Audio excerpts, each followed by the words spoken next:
This is a paid message from GoFundMe Giving Funds, the zero-fee DAF. Meet Andy. He uses GoFundMe's giving funds to donate to causes he believes in. I've been using donor-advised funds for about 20 years now. I find them really convenient because I could sock away the money when it makes sense for me, and then I can distribute it when it makes sense for me.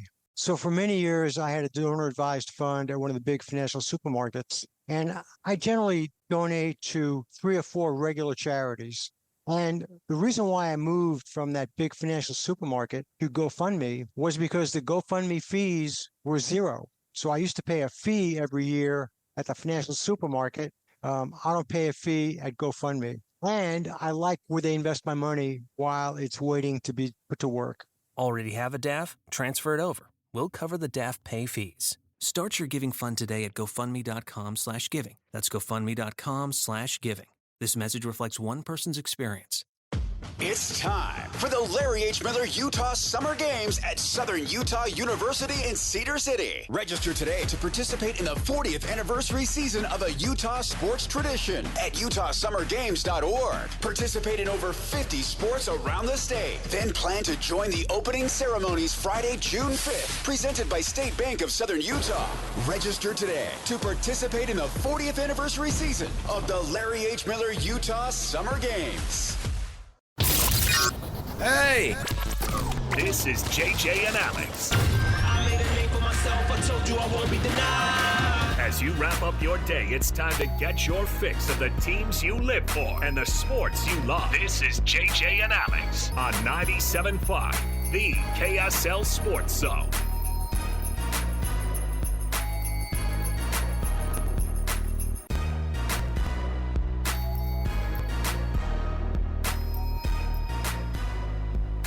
Hey everybody, happy Wednesday to you. Oh, Wednesday, you know what that means at the station? It's a Win Ticket Wednesday.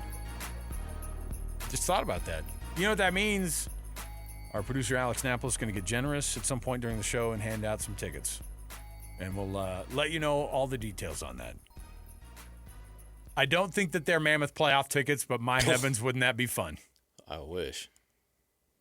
You wish. Now, what's not locked up yet, still, right, is Vegas or Anaheim? It won't be Anaheim. Vegas or it's whom? Vegas or Edmonton. Or Edmonton. It's the That's Golden right. Knights or the Oilers. Okay.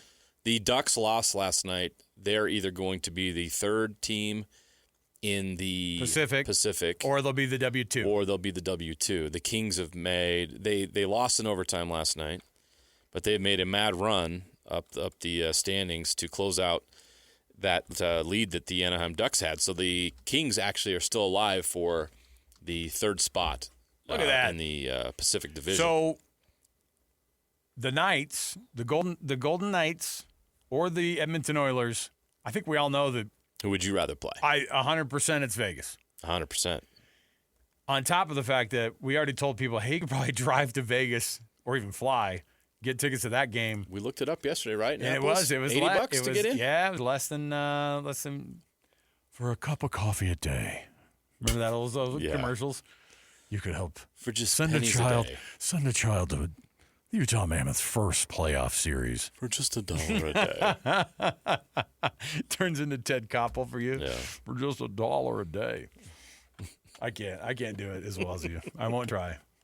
Here's the deal. We are really excited because we get to talk about that exact thing. Last night, 5-3 win.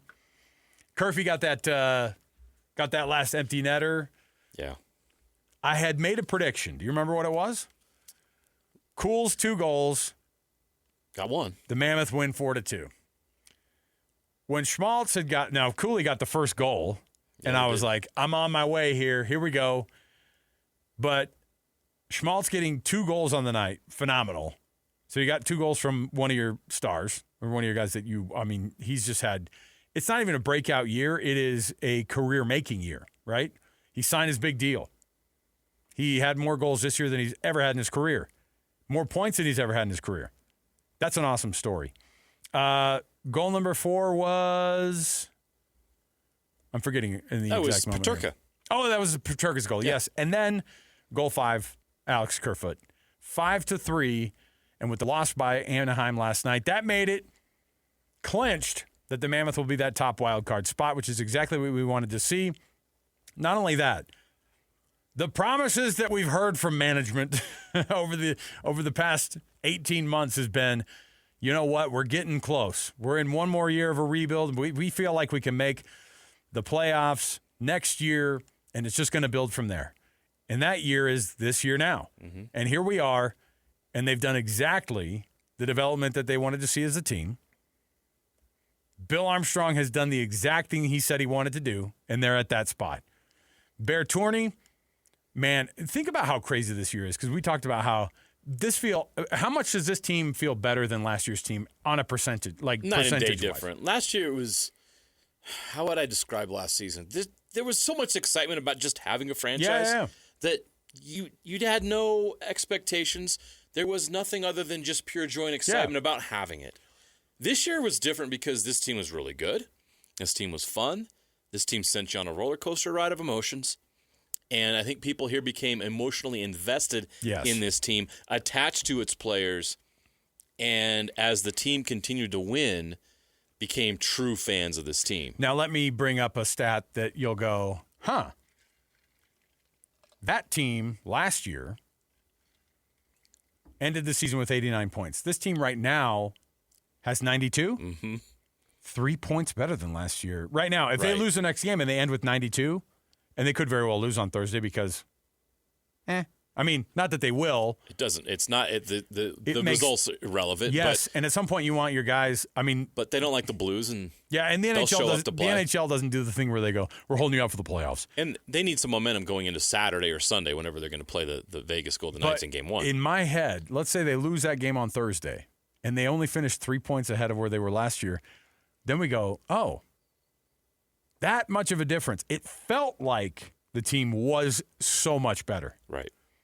From a point standpoint, it was not a push. Obviously, this team made the playoffs. But what I'm saying is that they weren't that far off even last year.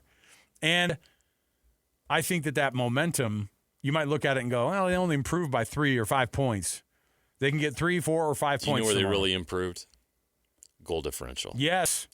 Plus 40. What were they last year? Minus 10. Wow. They're plus 30 this year. Yeah. That's the difference.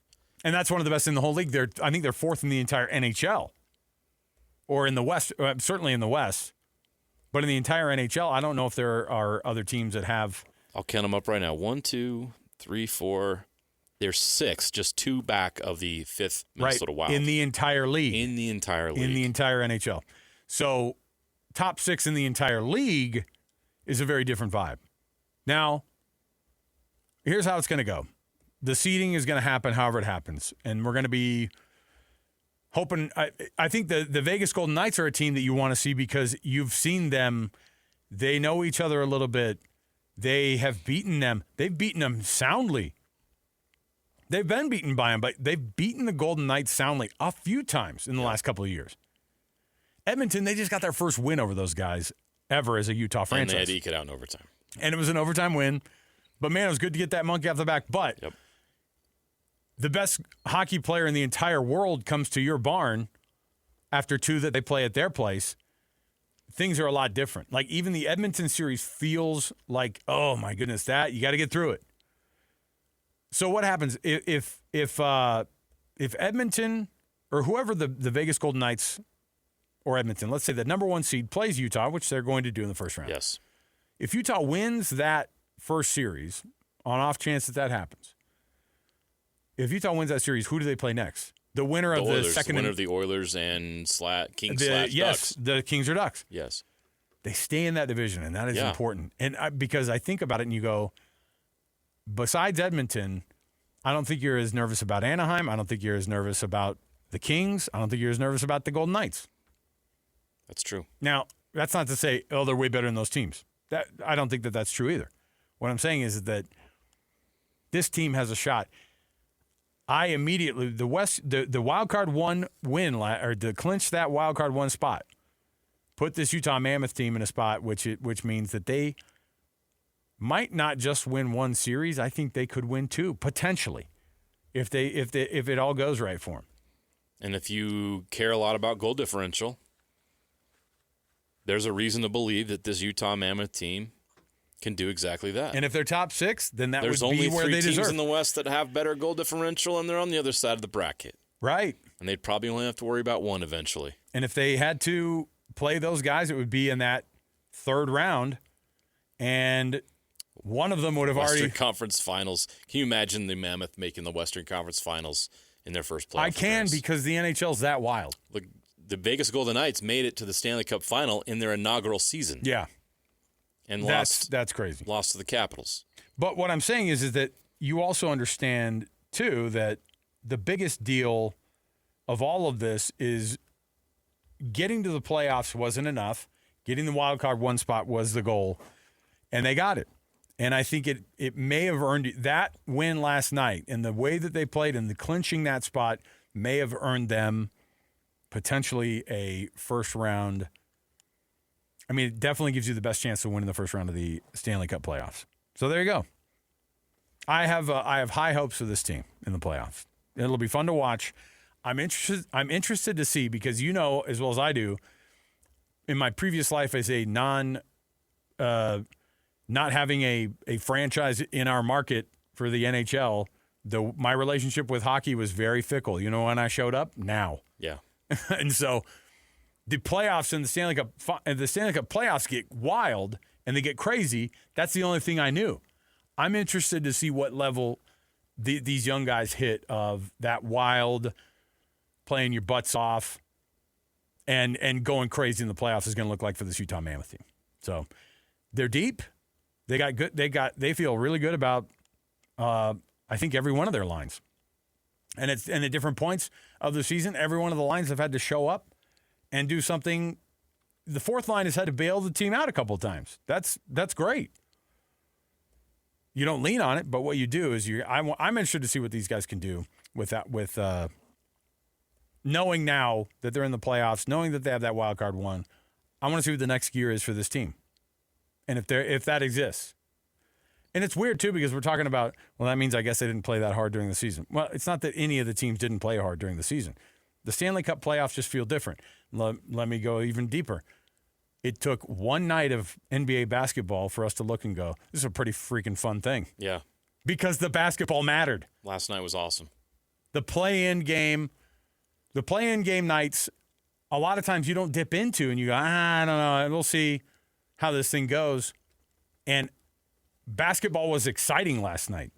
And so that it can absolutely turn around, and it does make a difference. These teams are fighting their butts off because you gotta win and survive. So to me, I think the thing that's intriguing to me is to see what version of the Mammoth that we get in a Stanley, whatever that next level is, whatever the playoff level is for the Mammoth. How do they what does it look like, and how do they play? So I'm excited to see what that thing does. I'm excited to see the Zamoth out there, playoff edition of the Zamoth driving around the. It just feels like everything that this was supposed to be is now complete, right? Because when they came here, what was going on in Arizona was awful. It wasn't NHL standard, and so they bring them here, and SEG takes over, and they start doing all these things. And it's just been one thing after another that's been positive. The practice facility is done. You mentioned the Zamoth jokingly, but it's all part of the deal, right? Yeah. It's all part of building this into what it's supposed to be, where you feel like you're a legitimate NHL Stanley Cup playoff contender. Like you feel like they're getting to this point where they belong. Yeah. It doesn't feel like a novelty or something like that anymore. This feels very legit and very exciting. And the second the puck drops, whether it's Saturday or Sunday, we don't know yet when Game 1 is going to be, either in Las Vegas or Edmonton, it's just going to be special because we've seen this thing build so quickly, relatively quickly, right? I mean, it's been 2 years, so that it feels like there's been some time here. But when you look at all these franchises across the league, and with the exception of some of the new the new expansion teams, like these franchises go way back. I mean, the history of the Edmonton Oilers going back to the 70s and the 80s and all the cups they won with Wayne Gretzky, sure, and Mark Messier and and all those guys and Grant Fuhr and like the history that exists there. 2 years is so short. It's just a blip in time in the NHL. So the amount of things that have happened for this franchise to get them to this point where they are in this position, it's been phenomenal. And it's something to be really excited about. And the intensity of that excitement is going to reach its peak when the puck drops in Game 1. Okay. As we see the playoffs show up in town here for the first time ever, the actual odds that are on the rest of the league go like this. Are you ready for it? Yeah. So the Mammoth currently have a 100% chance of being in the playoffs. Really? Yep, says it right here on the screen. Breaking news. Got it. Now that's good to know. To make the second round is a 41.1 or 41.4% chance. Correct. If we're talking NBA odds, we love that number. You know what I mean? The Golden Knights number is 60.5. Yeah, right. To make it to the third round, they have a 20% chance. Correct. To make it to the Stanley Cup final, what do you think the guess is on the percentage? Well, I'm looking at the. Oh, you're looking at the same thing. 9%, right, and then 4.1% to win the cup. The Mammoth have a 4.1% chance to win the Stanley Cup. Fire up the parade, you guys. So you're saying there's a chance? Yes. 4% is not insignificant. And I will say this, they are not the least favored. In all these, the top is Colorado. In the East, it's Carolina. The Knights are actually the third best odds. We talked about that. Mm-hmm. The Sabres, second out of the East. The Wild, we know they're good. Tampa Bay, we know what they can do. Dallas actually has the seventh best odds, which is crazy to me because Dallas was a phenomenal team. They were better than the Wild. Could the Wild be favored against the Stars in the playoff They might be. Series? They according to this, they are. Because the Wild have a 50.8% chance to go to the next round. That's crazy. And it's a push between Dallas and Minnesota, right, which is exactly right. But behind Utah are still Montreal, Pittsburgh, Philadelphia, the LA Kings, and the Anaheim Ducks. So they have a lot of teams back there that do not have anywhere near the chances. You don't get numbers like this in other leagues, by the way. It's like the first six share all of the percentage. The rest of them are like, we're going to forget about these dudes. Right. They don't even exist to us. The NHL playoffs are different. Anything can happen. There's a lot of I've been doing some reading, and there's a lot of people that cover the league that are thinking that the Avalanche could be one of the teams that is that top seed that ends up stumbling because they've looked at what they've done in the regular season, and they just haven't had a lot of adversity. So you never know what happens. We've seen number ones. The Boston Bruins got knocked out by the Florida Panthers, but 3 years ago. A 1 versus an 8. Yeah. They got knocked out. It was I think it was one of the best point totals in NHL history, that Bruins team, if I remember right. And that happened last year with the Jets, too. You see number ones go down in the NHL playoffs. It's not that crazy. Sure. Because of the parity in the league. It feels like the Avalanche are just better than everybody else, but it's actually not true. I think you just saw the Carolina Hurricanes come in here last weekend. That's a team that can win it all. I think they could, but I will say win it all. I will say the Avalanche have something different going on. Feels like it. Like they are. They feel like when a you juggernaut. watch them. When you watch them 5-on-5, they are insane. Yeah, scary as heck. However, I like my chances of just watching this team go to the playoffs, get in. You find a different gear. Nick Schmaltz turns it up even more. Now that's in terms of people who have been the biggest leap in development. We talk about that with the Jazz all year. Nick Schmaltz made the biggest jump, and it was evidenced by the fact that they extended $8 million a year for him. Yeah, absolutely. Right, for long term, and he didn't just earn it. He's almost doubling his normal production that he had previously in his career. So there's going to be a next step, I think, for Schmaltzy. I think in the playoffs. And that's a guy who's been to the playoffs, but it was different. And I'm interested to see what guys like Nate Schmidt or even Vitek, these are guys in the locker room who have a Stanley Cup in their back pocket. Yeah. They've been there. Ian Cole. Mm-hmm. Ian Cole, same thing. Those guys, they know what it's like. And they can say, hey, there's a different level here. And then the young guys just take that and run with it. So there you go. I like it. All right, we're going to take a break.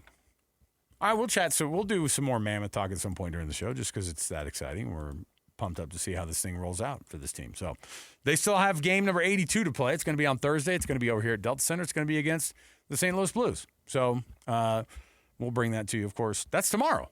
And it's an early start to that one as well because they're going to be on the big ESPN. So we'll take a quick break. We'll come back. We have tons more on the program.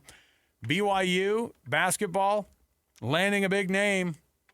We'll talk about the money that's floating around on the internet about how much he may or may have gotten, may not have gotten. It's fun to speculate, okay? Just say allegedly the kid's getting this much, and it's fine, all right? We'll come back, talk about that next. 97.5 The KSL Sports Zone. This is a paid message from GoFundMe Giving Funds, the zero-fee DAF. Meet Andy. He uses GoFundMe's giving funds to donate to causes he believes in. I've been using donor-advised funds for about 20 years now. I find them really convenient because I could sock away the money when it makes sense for me, and then I can distribute it when it makes sense for me. So for many years, I had a donor-advised fund at one of the big financial supermarkets, and I generally donate to 3 or 4 regular charities. And the reason why I moved from that big financial supermarket to GoFundMe was because the GoFundMe fees were zero. So I used to pay a fee every year at the financial supermarket. I don't pay a fee at GoFundMe. And I like where they invest my money while it's waiting to be put to work. Already have a DAF? Transfer it over. We'll cover the DAF pay fees. Start your giving fund today at GoFundMe.com/giving. That's GoFundMe.com/giving. This message reflects one person's experience. Make game day yours. Tickets, food and drinks, stats, and streaming. Everything you need is in the Utah Mammoth app. Download today and make game night easy. Download on both Android and iPhone. Tusk Top. Your home for the best coverage of the Jazz, Utes, and Cougars is right here on The Zone. This is JJ and Alex on 97.5, the KSL Sports Zone. That's what I was waiting for. Some Steely Dan coming in. JJ sent us a cover band that does Steely Dan very well. So we'll have to see. We may or may not hear that later in the show. Is that what the Win Ticket Wednesday tickets are today? They are no. It's a cover band. For a different band. One guy could cover Steely Dan. And he doesn't even need an instrument. All right? So that's what I'm saying. It's not a big deal. Hey, we were talking about money and sports because college sports, of course, has become the money thing, right? People are getting pretty annoyed and upset with how much. So when numbers are thrown out there, the internet just runs with them, right? That doesn't just happen, that doesn't just happen with, college sports, but it happens with everything. However, like in the other sports, when somebody goes, dude, allegedly he's getting $20 million a year, we just get the details. You know what I mean? The agent puts it out there. Mm-hmm. It's in their best interest to have those numbers floating out there. And they do each other a solid by leaking those numbers. You and I have gotten that email for 20 years from the Jazz that says, and as per usual, we do not discuss terms. Terms will not be disclosed until Shams drops it from the agent. Right, I was going to say, until you close this email and it's already on your phone. Mm-hmm. And that's the way it works. NIL's different. Like none of these schools are disclosing really anything. It's not for them to disclose. And it's not their money. The athletes, it's up to their agent or their dad or their whomever. Or who's paying the money. Or who's paying the money to say, here's how much. Maybe there's a company out there that wants people to know it was them. Why not? If you're at a school that is this year, there could be a Texas Tech lying in the wings somewhere else. In the sense that somebody who's got a ton of cash is going to roll in and change Northwestern's life, right? Right.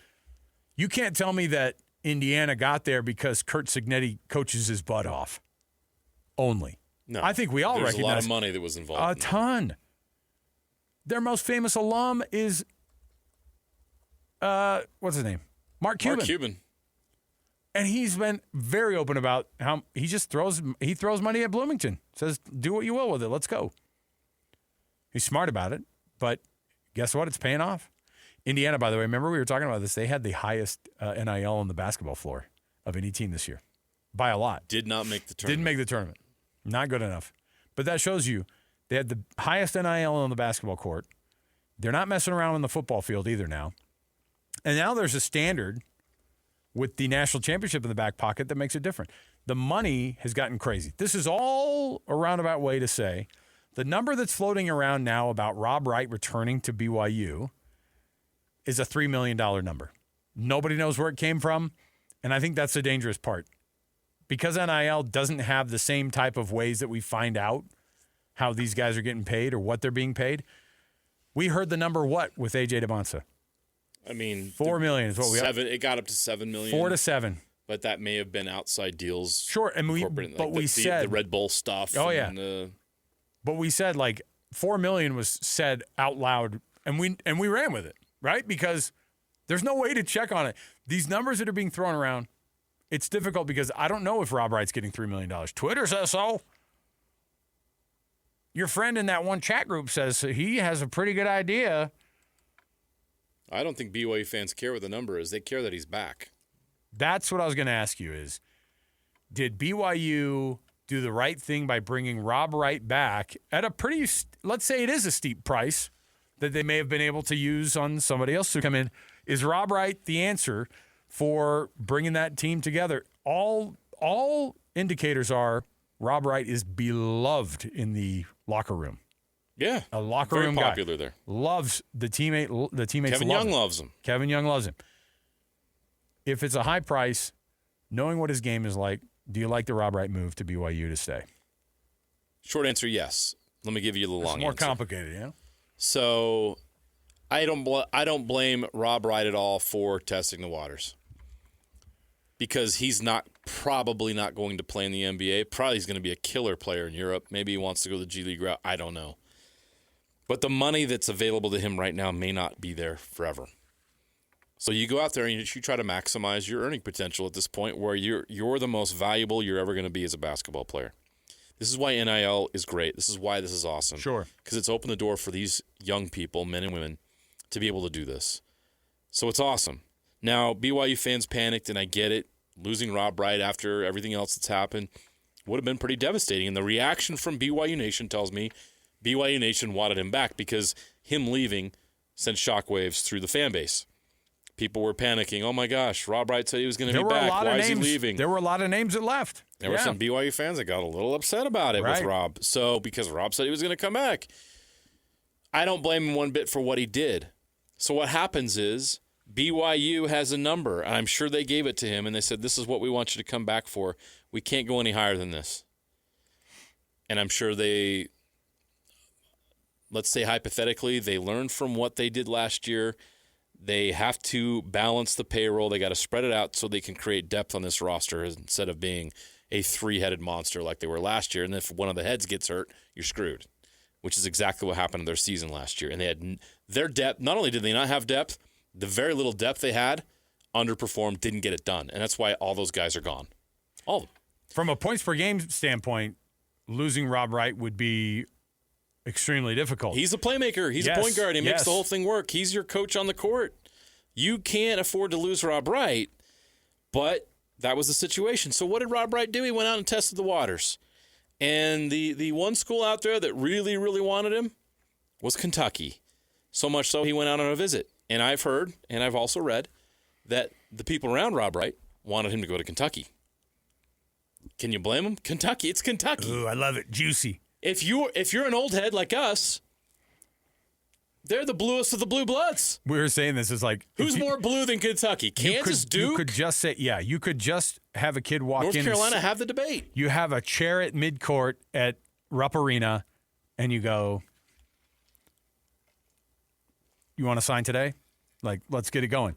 That doesn't work anymore. It doesn't, and obviously Kentucky lost, and obviously the money back and forth might have been a thing.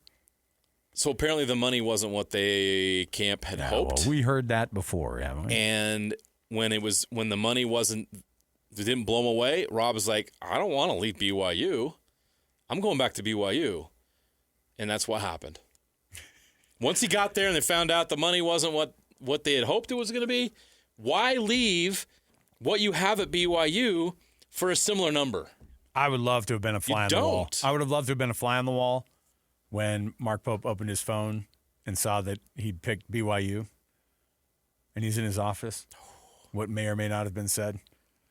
Because Mark Pope's now getting beat up over it. He personally is taking the hit. He's taking on not too many Rob L's Wright. at his alma mater. Of not getting Rob Wright.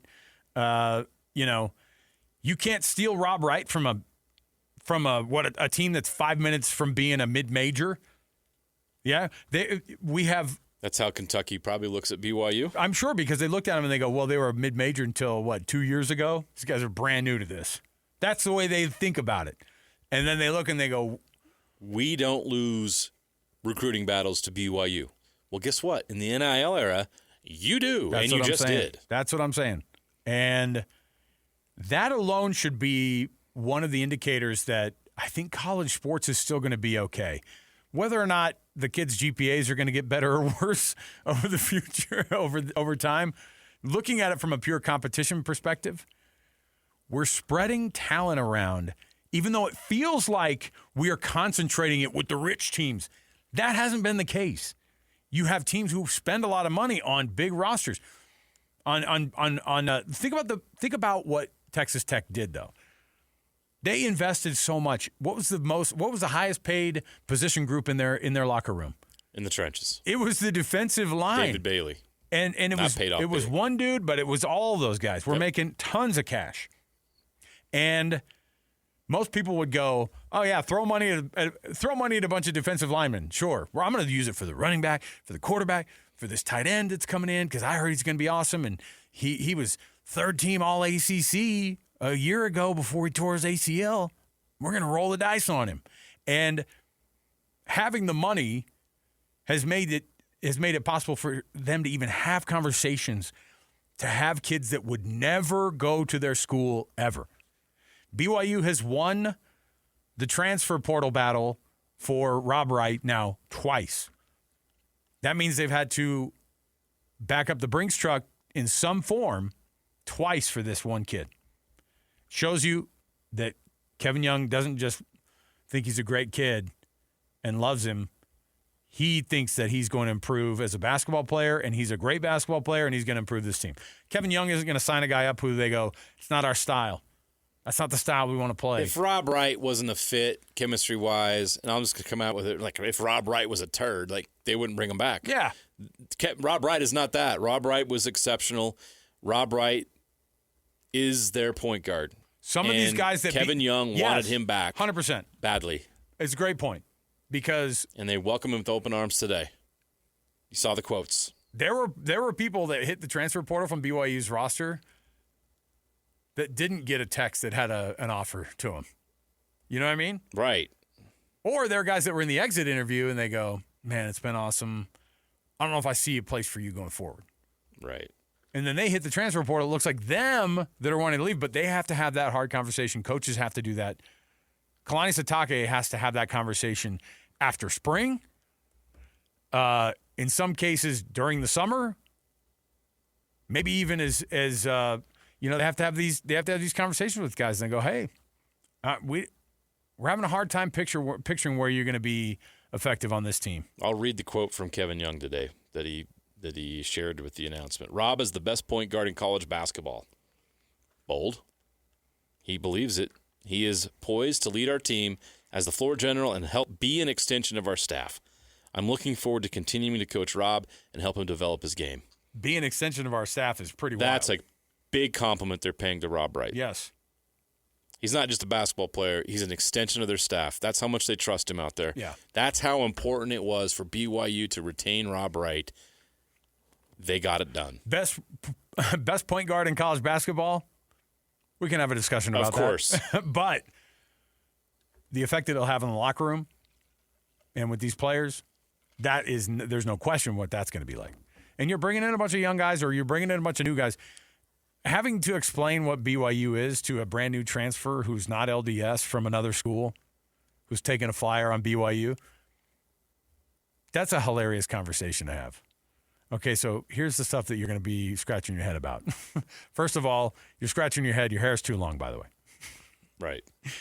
But you get what I'm saying. Mm-hmm. And I think you had talked about it too. You're like, I think we're going to see a point, or we've heard this before. You're going to see a point in BYU basketball where you have 5 starters who are neither Utah natives nor members of the LDS Church. And BYU's fine with that. I think they really are. Although, in this recruiting period, they've kind of gone back to the roots. If you're at Timpview, you got a good shot to go to BYU. You just brought in 2 former Utah high school prep stars in this cycle. Oh, yeah. Colin Chandler's back. Go Phoenix. Jake Walleen is back from Timpview High School. Timpview is just look, again, you have a conversation with a guy, Timpview's got that pipeline going on. I like it. Jake Walleen was a good addition today, a depth piece, a very experienced player, a proven player that'll be a part of the rotation if he doesn't start. This has been a good couple of days for BYU. There's no question about that. They're starting to have a roster take shape, and it's pretty clear that they decided we really need to go with depth. We need to have a deeper roster, and we need to address certain positions and certain needs. The kid they added from Syracuse, he's a three-point shooter. That's what he does. Tyler Betsy. They added Tyler Betsy. He's a 40% three-point shooter. What were they lacking last year? They needed a sniper. They actually, after Remember Richie the year was before gone, that, they had a sniper? Oh, they had a couple. You think about Dawson Baker getting hurt. Yeah. That hurt this year, but obviously Richie going down was the most devastating thing that happened to this team. They have not – the 3-ball has left them in the dust this year. And size. So you're recruiting for the sharpshooting on the arc, beyond the arc. You're shooting for the biggest people you can find. They never replaced Trevin Noe. And I don't think that people really truly appreciated how Trevin Noe helped them spread the floor. He'd come off the bench and he'd be 2 for 5 from 3 in the second half, and you're like, man, they needed that. Yeah. It matters. You need a guy that's going to come down there and can hit 42 to 40% of threes. Right. They picked up one of those guys. Jake Walleen, 6'10", versatile player, athletic guy, guard multiple positions. They're building the depth that they need. Yeah. They learned from last season, and you can tell in the way they're building this new roster. Now, is there still a number 1 guy that they could go out there and try to find? Perhaps, maybe. But maybe they believe that Rob Wright is that guy, and they've got enough of those other pieces that they're going to be just fine. Well, you like what they're doing, though. If you're a BYU fan, you're taking a deep breath today. I was going to say, it's coming together. 3 days ago, you didn't feel great. But no, you did not. But now it feels like the tide's turned the other direction, and you can kind of feel a little bit better about it. All right, we'll take a break. We will come back. When we do, we've got tons to jump into. So I have a Would You Rather right around the corner. And then Mike Folta, the radio play-by-play voice of the Utah Mammoth, the playoff-bound Utah Mammoth, going to join us next. Last time we talked with Mike, they still hadn't clinched even a playoff berth. Since then, they clinched the playoff berth, and, of course, last night they locked up that wild card 1 spot. So we'll talk to Mike about that at the 4 o'clock hour. 97.5 the KSL Sports Zone. This is a paid message from GoFundMe Giving Funds, the zero-fee DAF. Meet Andy. He uses GoFundMe's giving funds to donate to causes he believes in. I've been using donor-advised funds for about 20 years now. I find them really convenient because I could sock away the money when it makes sense for me, and then I can distribute it when it makes sense for me. So for many years, I had a donor-advised fund at one of the big financial supermarkets, and I generally donate to 3 or 4 regular charities. And the reason why I moved from that big financial supermarket to GoFundMe was because the GoFundMe fees were 0. So I used to pay a fee every year at the financial supermarket. I don't pay a fee at GoFundMe. And I like where they invest my money while it's waiting to be put to work. Already have a DAF? Transfer it over. We'll cover the DAF pay fees. Start your giving fund today at GoFundMe.com/giving. That's GoFundMe.com/giving. This message reflects one person's experience. Make game day yours. Tickets, food and drinks, stats, and streaming. Everything you need is in the Utah Mammoth app. Download today and make game night easy. Download on both Android and iPhone. Tusk Top. Listen, everybody. Real-life hypotheticals to get your brain churning. As JJ and Alex ask, would you rather?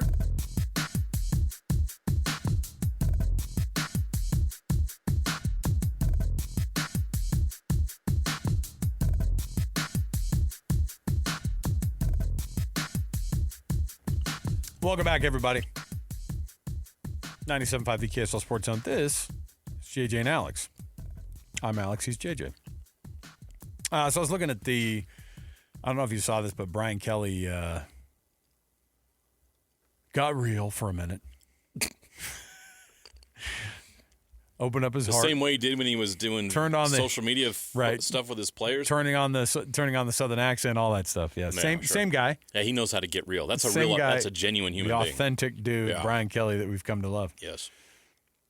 Would you rather be Brian Kelly and have to face an LSU? Like, let's say that you're spotted on the jumbotron in the crowd at an LSU game at Death Valley. Okay, there's that. So is that worse, or is being Lane Kiffin standing at Ole Miss one more time, waving to the crowd? I feel like which one has it worse? Because I thought you were going to bring in Diana Rossini. That was a missed opportunity. I thought I would have stuck to the college coach comparison. Gotcha, but I think the Rossini thing is the worst. But yeah, I think gotcha is the correct term for that. Yeah. I think I'd rather be Lane Kiffin. Here's why. Lane Kiffin succeeded at Ole Miss. That's true. Brian Kelly failed at LSU. But ironically, the success is the reason the people are so pissed, because then he's like, hey, great job. Anyway, bye. Who cares? You know what? He's putting up his middle fingers because he had the best seasons in Ole Miss history, and he got paid, and he's at LSU. So boo him all you want. He don't care. I guess I'm trying to say. He's laughing all the way to the bank. Brian Kelly would have to sit on the Jumbotron and take the boos from the fans because he sucks. Yeah, bank account on three's right. I guess what my real question is who's the bigger piece of garbage? Sorry, that was mean. Well, it's Lane Kiffin. Brian Kelly used to be a piece of crap. He's not anymore. Okay, hold on. I love that. Like, in an exclusive, Brian Kelly opens his heart to everyone. I'm a changed man. You think this is going to be the start to him getting back? I didn't kill that kid at Notre Dame. Here's the problem. Yikes! First of all, it's part of his history. I know. I didn't make it up. Because there is a directional state university that will roll the dice on Brian Kelly sometime. You know it. Oh no, he'll be coaching again. There's no doubt. And as soon as he wins. Right. And as soon as he goes 9-3 at Central Michigan. It's not like he was over at LSU. No, but it just wasn't at the national playoff level that they were hoping it would be. No respectable program with a respectable athletic director would bring this guy in, even if he was undefeated 2 seasons at a G6 school that got into the college football playoff 2 years in a row. There would be no big program with a brain. Well, we have some of those, though. We have some of those in college football. So I doubt it. I think there are some teams that might take a shot on winning fixes everything. Winning fixes anything. And you guys all know it. You don't think Central Michigan would mind getting him back? That's what I'm saying. Would have Cincinnati rehired him? Oof. He had success there. I want a directional. That's what got him the Notre Dame job. Is it Eastern Cincinnati State? I want Eastern him. Cincinnati State. I just want him to start at the lowest level possible. Get him into a junior college role. He took role. Cincinnati to the BCS in the Florida Gators in 2009. Like, he's had success. He can coach and he can win. Yeah, it's just all the other stuff that came with it that people learned about. And when you get to the point where you're at LSU, people don't have to mess around with that stuff. Bigger turncoat, Lane Kiffin, Brian Kelly, Lincoln Riley. Oh, Lincoln Riley. I just keep adding on guys who are What happens when USC has to fire him? Oh, it's going to be awkward. I mean, the good news is it's already been almost half the contract. They're hyping up USC this year. But they've already did our way too early yesterday. We never talked about USC. I hoped we wouldn't. They're in the top 20. I know. But he's almost halfway through that insane contract of 10 years, $110 million or whatever it was. And what have they got from it? Yeah. They haven't sniffed the playoff spot. Bigger turncoat. Lincoln Riley, Brian Kelly, Lane Kiffin, Kyle Whittingham.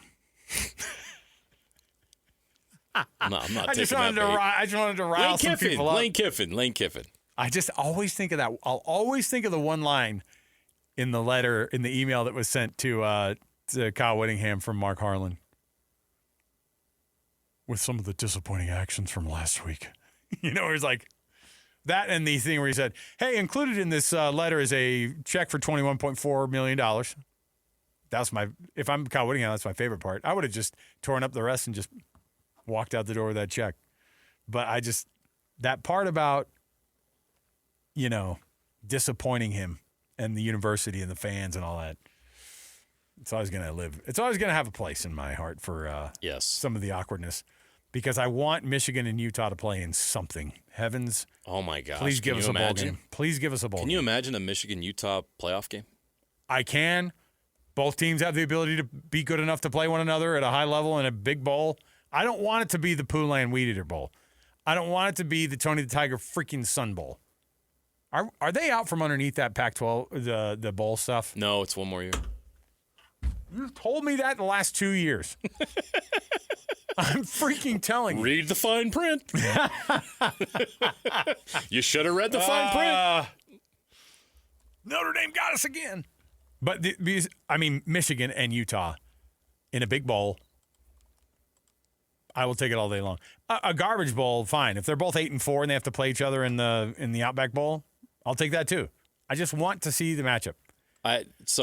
To actually I'll correct myself there. The new Pac-12 is starting this year, so the bowl situation with the old Pac-12 teams has finally been. You were rage baiting me with that. I was. I knew it. I was having a good time with that. I thought for sure we were out from under it. Okay, we'll take a break. Mike Folta is going to join us next. He's the radio play-by-play voice of the Utah Mammoth. A fun time to be in that particular position, covering a team that has made the playoffs for the first time in this market as an NHL team. We're excited about it. We'll talk to Mike next. 97. Oh, I got to remind you, too. Scotty's going to be out at RGS Exteriors tomorrow from noon to 3. Scotty G and friends, noon to 3, at RGS Exteriors, our friends there at 4235 Farm Road in West Jordan. All right, we'll take a break. We'll come back. 97.5 the KSL Sports Zone. Accessing. When TV and radio collide. Love it. Wow. This is what you get. You're listening to JJ and Alex. Don't touch that dial. On 97.5, the KSL Sports Zone. Welcome back, everybody. 97.5, the KSL Sports Zone. Hey, this is some nice upbeat stuff here for you. Plenty of reasons to be happy today if you're a Utah Mammoth fan, if you're a resident here in the state of Utah and you're watching your NHL hockey franchise go to the Stanley Cup playoffs for the first time since they've been here in this city. And it only took to year 2 to get there. And they clinched the wild card 1 spot last night. Watching this one was a lot of fun. I made the prediction yesterday on our show. It was going to be 2 goals from Cools, and it was going to be 4-2. I'll take 2 goals from Schmaltzy and a 5-3 win for this Mammoth team. Joining us right now, Mike Folta, Utah Mammoth play-by-play radio voice, joining us on the show as he likes to do every week. Mike, that must have been a fun night last night, dude. Total dominance from the Utah Mammoth last night against the Winnipeg Jets, and that was the last objective, like the last tangible objective of the season was to secure wild card 1.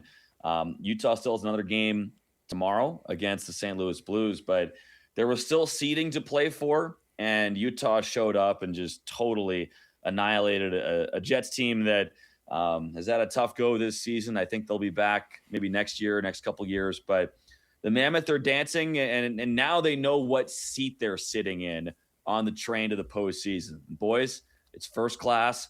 Wild card 1 is where you want to be. It's first class like how JJ flies all the time. Oh, yeah. No, it's good. I wish. Where do you have to sit? I need to get your travel agent, Mike. Mike, where do you have to sit on the plane? Baggage compartment? No, I'm saying I don't know. Do they mix you guys up at all? Do you just go over and go, I'll sit next to Kirby this flight? I don't know. I don't know how that works. So we walk past the players on the way back to the back of the plane, and they the chairs they have are unbelievable. I think most of them are have the massage buttons in there. I think a lot of them are massage chairs. There's a few tables around a card table, or a few chairs around a card table as well. So about half the team is playing cards on any given flight, and it's pretty impressive, guys. it's an 82 game season, 41 of which are on the road. You're flying to every single game, and it's almost the exact same players playing every single flight. Yeah. So I've never been to one of those games, nor will I ever be invited, but I could just about tell you the score based on the reaction of guys we see from the back of the plane. No wonder this team plays so well on the road. I was also going to say, I bet the plane down in Phoenix was not nearly as nice.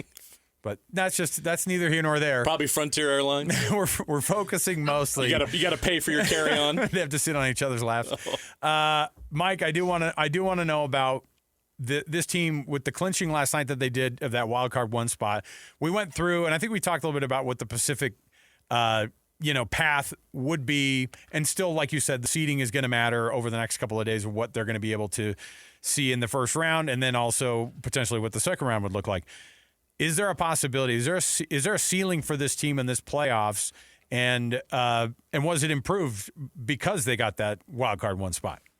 Yeah, it's absolutely improved. And you think the Utah Mammoth have a better draw as the top wild card team than the Dallas Stars and the Minnesota Wild, who are they're the second and third team in the Central Division. Right. They have more points, a lot more points than Utah, and yet it's the Mammoth that has an easier path through the postseason. I think it's, as a fan, like as a greedy fan, it's hard not to look at the bracket and say, like, yeah, we could be in the Western Conference Finals.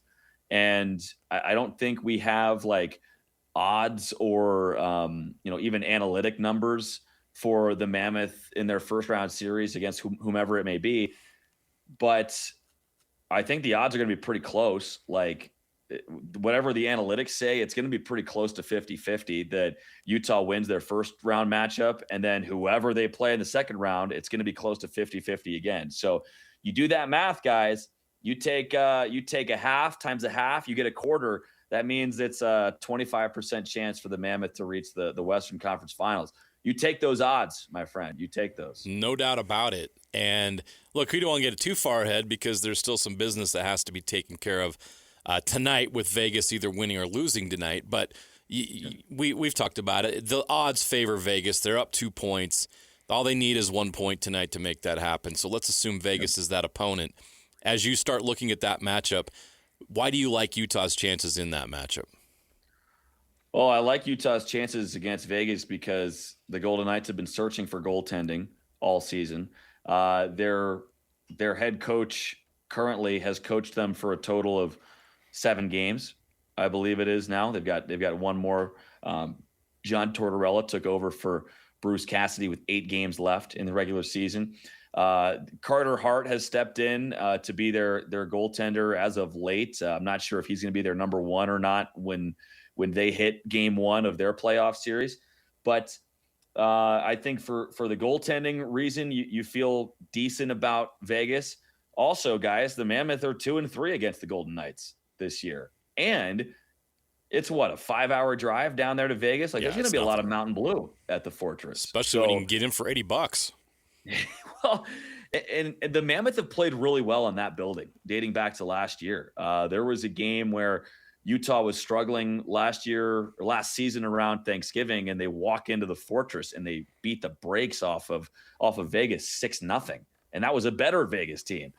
Utah scored 3 goals on 3 shots the last time they were in Vegas. So look, everything's totally different in the playoffs. Like, you can't take regular season results and extrapolate them to the postseason. But that's all the data we have on the Mammoth. We don't have any postseason information on them. So we're using what we got. And I would rather see anybody but the best player in the world, Connor McDavid and the Oilers in that first round. Agree. Mike, when you see how this team has been playing, you've had certain guys, not like the other teammates have not shown up, but you've had guys that are hitting a high right now. And I think Alex Kerfoot is one of those guys that doesn't get enough credit. Or I think we've all seen like how big of an impact that Kerfoot's had over the last few weeks, being 100% after the injury that's kind of kept him hobbled for a good chunk of the season. Your thoughts on guys like Alex Kerfoot and others who are hitting a stride right now exactly when you want to see him doing it? Well, Kerfoot's absence was maybe one of the quieter storylines of the season that should have been louder, because we talked a lot about Logan Cooley being gone for 28 games, and rightfully so, right? He's a dynamic player, but Kerfoot got hurt the first day in training camp and missed basically the first half of the season. And without him, you're losing one of your top penalty killers. You're missing a guy who can literally play on any line. You can put him on the fourth line. He'll be effective, but he's skilled enough to play with guys like Keller and Schmaltz on the top line. You can put him on the power play. You can play him in late game situations. He can take faceoffs. We call him the Swiss Army knife.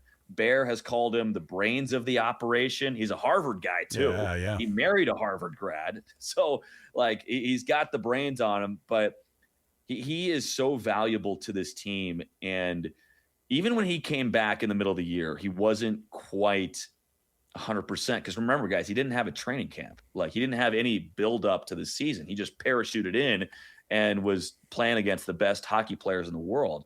So he struggled, especially offensively, for a couple games. But now the play never dies on his stick. Like if he gets the puck, something good is about to happen next. And he's playing on a third line with JJ Peterka and Michael Carcone that is really as fun offensively as a third line as you will see in the National Hockey League. A lot of teams' third lines are straight, simple, kind of straight ahead guys that try and just check the other team's best players. Well, with Kerfoot, Peterka, and Carcone, you got Peterka, who's a 3-time 20-goal scorer, Carcone, who's one of the fastest players in the league, and Kerfoot, who fills in the cracks and does everything. That's been a really fun line. They were fantastic last night, and Kerfoot's right in the middle of it, literally. He's the center of that line. I think his playoff experience, especially with his days from Colorado and Toronto, is going to be so valuable for the Mammoth. His voice is so meaningful on that bench. And so many good veterans on this team to go with the great youth. Nick Schmaltz has been such a great story this year, and it just keeps getting better. 2 big goals last night, career high of 33. I mean, he just obliterated his previous career high. You talked to him there's so many things you're probably seeing with him. What has been the difference in his elevated play this year as you've watched him the entire season? Yeah, it's hard to say. I think the defensive side of his game is really strong. I think he'll get some Selke votes this year. The Selke Trophy goes to the best defensive forward in the NHL. I don't think he'll be in the top 3 or the top 5, but I think he'll be the top 10 or top 12 of voting across the league, which is still saying something. Some of the best plays that we've seen all year have started with a Nick Schmaltz defensive play. Like think back to when the Philadelphia Flyers could have walked in and hit an empty netter and beat the Mammoth in regulation, but Schmaltz chases the guy down, strips him from behind, and sends Keller back the other way. Utah ties it and they win in overtime. So I think, Schmaltz elevating his game as a center is a huge storyline for the team as well, because he took over a center role when Logan Cooley went down due to injury. And guys, let's be honest too, it's a contract year for Nick Schmaltz. He signed the big ticket with the Mammoth, 8 years, $8 million per year. That'll start next year. So he had a lot to play for financially, but he's one of the leaders of this group. And he really hasn't been in the playoffs since his rookie year in Chicago, I believe it was. Yes. He was supposed to be in the playoffs with Arizona in the bubble in 2020, but he got hit in the head by Ryan Reeves right before the postseason started. So he hasn't been in the playoffs in a decade. You can tell he's hungry to get back. Mike, as you watch this thing roll out, and we've seen the development of the team over the past couple of years, it's going like exactly the way that Bill Armstrong said that they wanted it to happen, which is developing last year. They didn't feel like they were quite there yet. And it was like, right now, and JJ and I were talking about this at the front end of the show, it's like, man, this team feels so much more put together. They feel so, and yet they're only 3 points ahead right now of where they were last year at the end of the year. And they could end only 3 points ahead of that. But there is something different. What's the intangible maybe that we miss for a team that is able to get a team like the Mammoth into the playoffs? Yeah, it is interesting because, we're here celebrating like, we're world conquerors last year and we were the junior varsity peons a season ago. even when you said there's only a couple points of separation, some of that is the surroundings. Other teams haven't been as good. Some of that is the Mammoth lost a lot of overtime games last year, so they got a lot of loser points where Utah hasn't. They've lost. I don't know if they've lost more in regulation, but haven't had the benefit of some of those loser points this year. But they've won more games. That's a meaningful thing. I think the way this team has snapped losing skids is impressive to me. The longest losing skid this year is 4 games for the Mammoth. They've done that a couple times. They've only lost 4 games in regulation consecutively one time. And that was all the way back in November. So, you think of the worst parts of the season, it was in the hardest part of the schedule, and it was in November. And ever since then, this team's been able to course correct really quickly. Mm-hmm. And over the last couple months, they've been able to course correct within games, not just within the schedule. So I think that bounce back ability is impressive to me. And that's important in the playoffs, guys, because you're not going to sweep every series in the playoffs. Right. You're going to lose a game in the playoffs, and it's going to feel like the world's ending. And you're going to have to wake up the next day and find a way to win the next game in the series. So that bounce back ability of this team is something that I really like. And it's a good 5-on-5 team. It's a better 5-on-5 team than what they had last year. And that's important because, as you guys know, there's no 3-on-3 overtime in the playoffs. Right. Special teams, very important. But 5-on-5 is usually a pretty good indicator of playoff success. Hockey fans here in Utah are going to be watching the Stanley Cup playoffs different than ever before because now they have a dog in the fight. You look around the league and you see some of these matchups already. Not all of them are determined, obviously. We got a couple more nights before we know for sure. But based on what you see right now and what could happen, what are some of the things that you are going to be looking for just as a hockey fan that fans should watch? Which of these series has just got you locked in thinking, I got to watch every game of that? Well, if you start in the Eastern Conference, I mean, you have the battle of the Keystone State, Pittsburgh and Philadelphia meeting in round 1. I don't know what Gritty, the Philly mascot, is going to do to the poor penguin they have in Pittsburgh, but it ain't going to be pretty. Yeah, I'll tell you that. So I'm looking at that, and obviously you have Crosby involved in the playoffs too. Philly, a big surprise to make the postseason, so that'll be a fun one. But how about the Buffalo Sabres? Yeah. Hadn't made the playoffs in 14 years. Now the New York Jets own the longest playoff drought in North American pro sports. Sorry, Jets fans. Why are the Jets catching strays today? Hey, listen. Nothing against Zach Wilson. Nothing against Zach Wilson. Oh, trust me, he don't care no more. Oh. But the Buffalo Sabres are one of the best stories in sports. Erasing a huge playoff drought, and they won their division. They didn't just sneak in; they won their division. Yeah. I'll be watching that. I mean, how can you not look at the Central Division where the Mammoth play, the best division in hockey? The Dallas Stars and the Minnesota Wild, those are 2 teams that could easily win a Stanley Cup, and they're playing in the first round. And Utah is laughing because we're benefiting from the current playoff format. Teams like Dallas and Minnesota, they are so frustrated with the way the playoffs are currently set up right now. So that'll be a great round 1 matchup. And then I think the Mammoth are a great story. It's Utah's first time to the playoffs, and the Mammoth have a legitimate chance to make a run in the postseason, not just because of who they play, but because of how good this team is. So I think those are the big things that I'm looking at across the league. Has the league, I'm sure it's been brought up, I'm sure it's a conversation during the collective bargaining agreements, and the commissioner Gary Bettman's got to figure some stuff out maybe with it as well. But we hear the complaints about the setup of the playoffs. We've seen when the complaints were in the other direction for the prior model, and it just seems like they can't win on that. What is there a better version of this, or is this like a function this year? It looks so bad this year because of how bad the Pacific Division was. It was like, you normally don't have a division that bad for us to be able to complain that much about how the matchups are going to go. That's part of it. I mean, the Pacific Division is the worst division in hockey since 2011, 2012, I believe. So it's pretty darn bad. I mean, collectively, their points percentage is like, I think maybe 500, maybe. And again, you shouldn't be at 500 because the loser point keeps you at 500. Winning gets you well above. Anyway, math. I know not your guys' strong suit. No. But I think that Gary Bettman, and from what you hear out of the commissioner's office, that he likes the regional format because it keeps rivalries intact, or that's the idea of it. Like if it was 1 through 8, we're not getting Philly and Pittsburgh in the first round. Right. And like one of the great stories of the NHL the last 2 years has been the rivalry between Alex Ovechkin and Sidney Crosby. Yeah. Why is it a rivalry? Because the Penguins were beating the Capitals every year in the playoffs, even when the Capitals were the best team in the East. And there was a narrative around Ovechkin that he couldn't win the big one.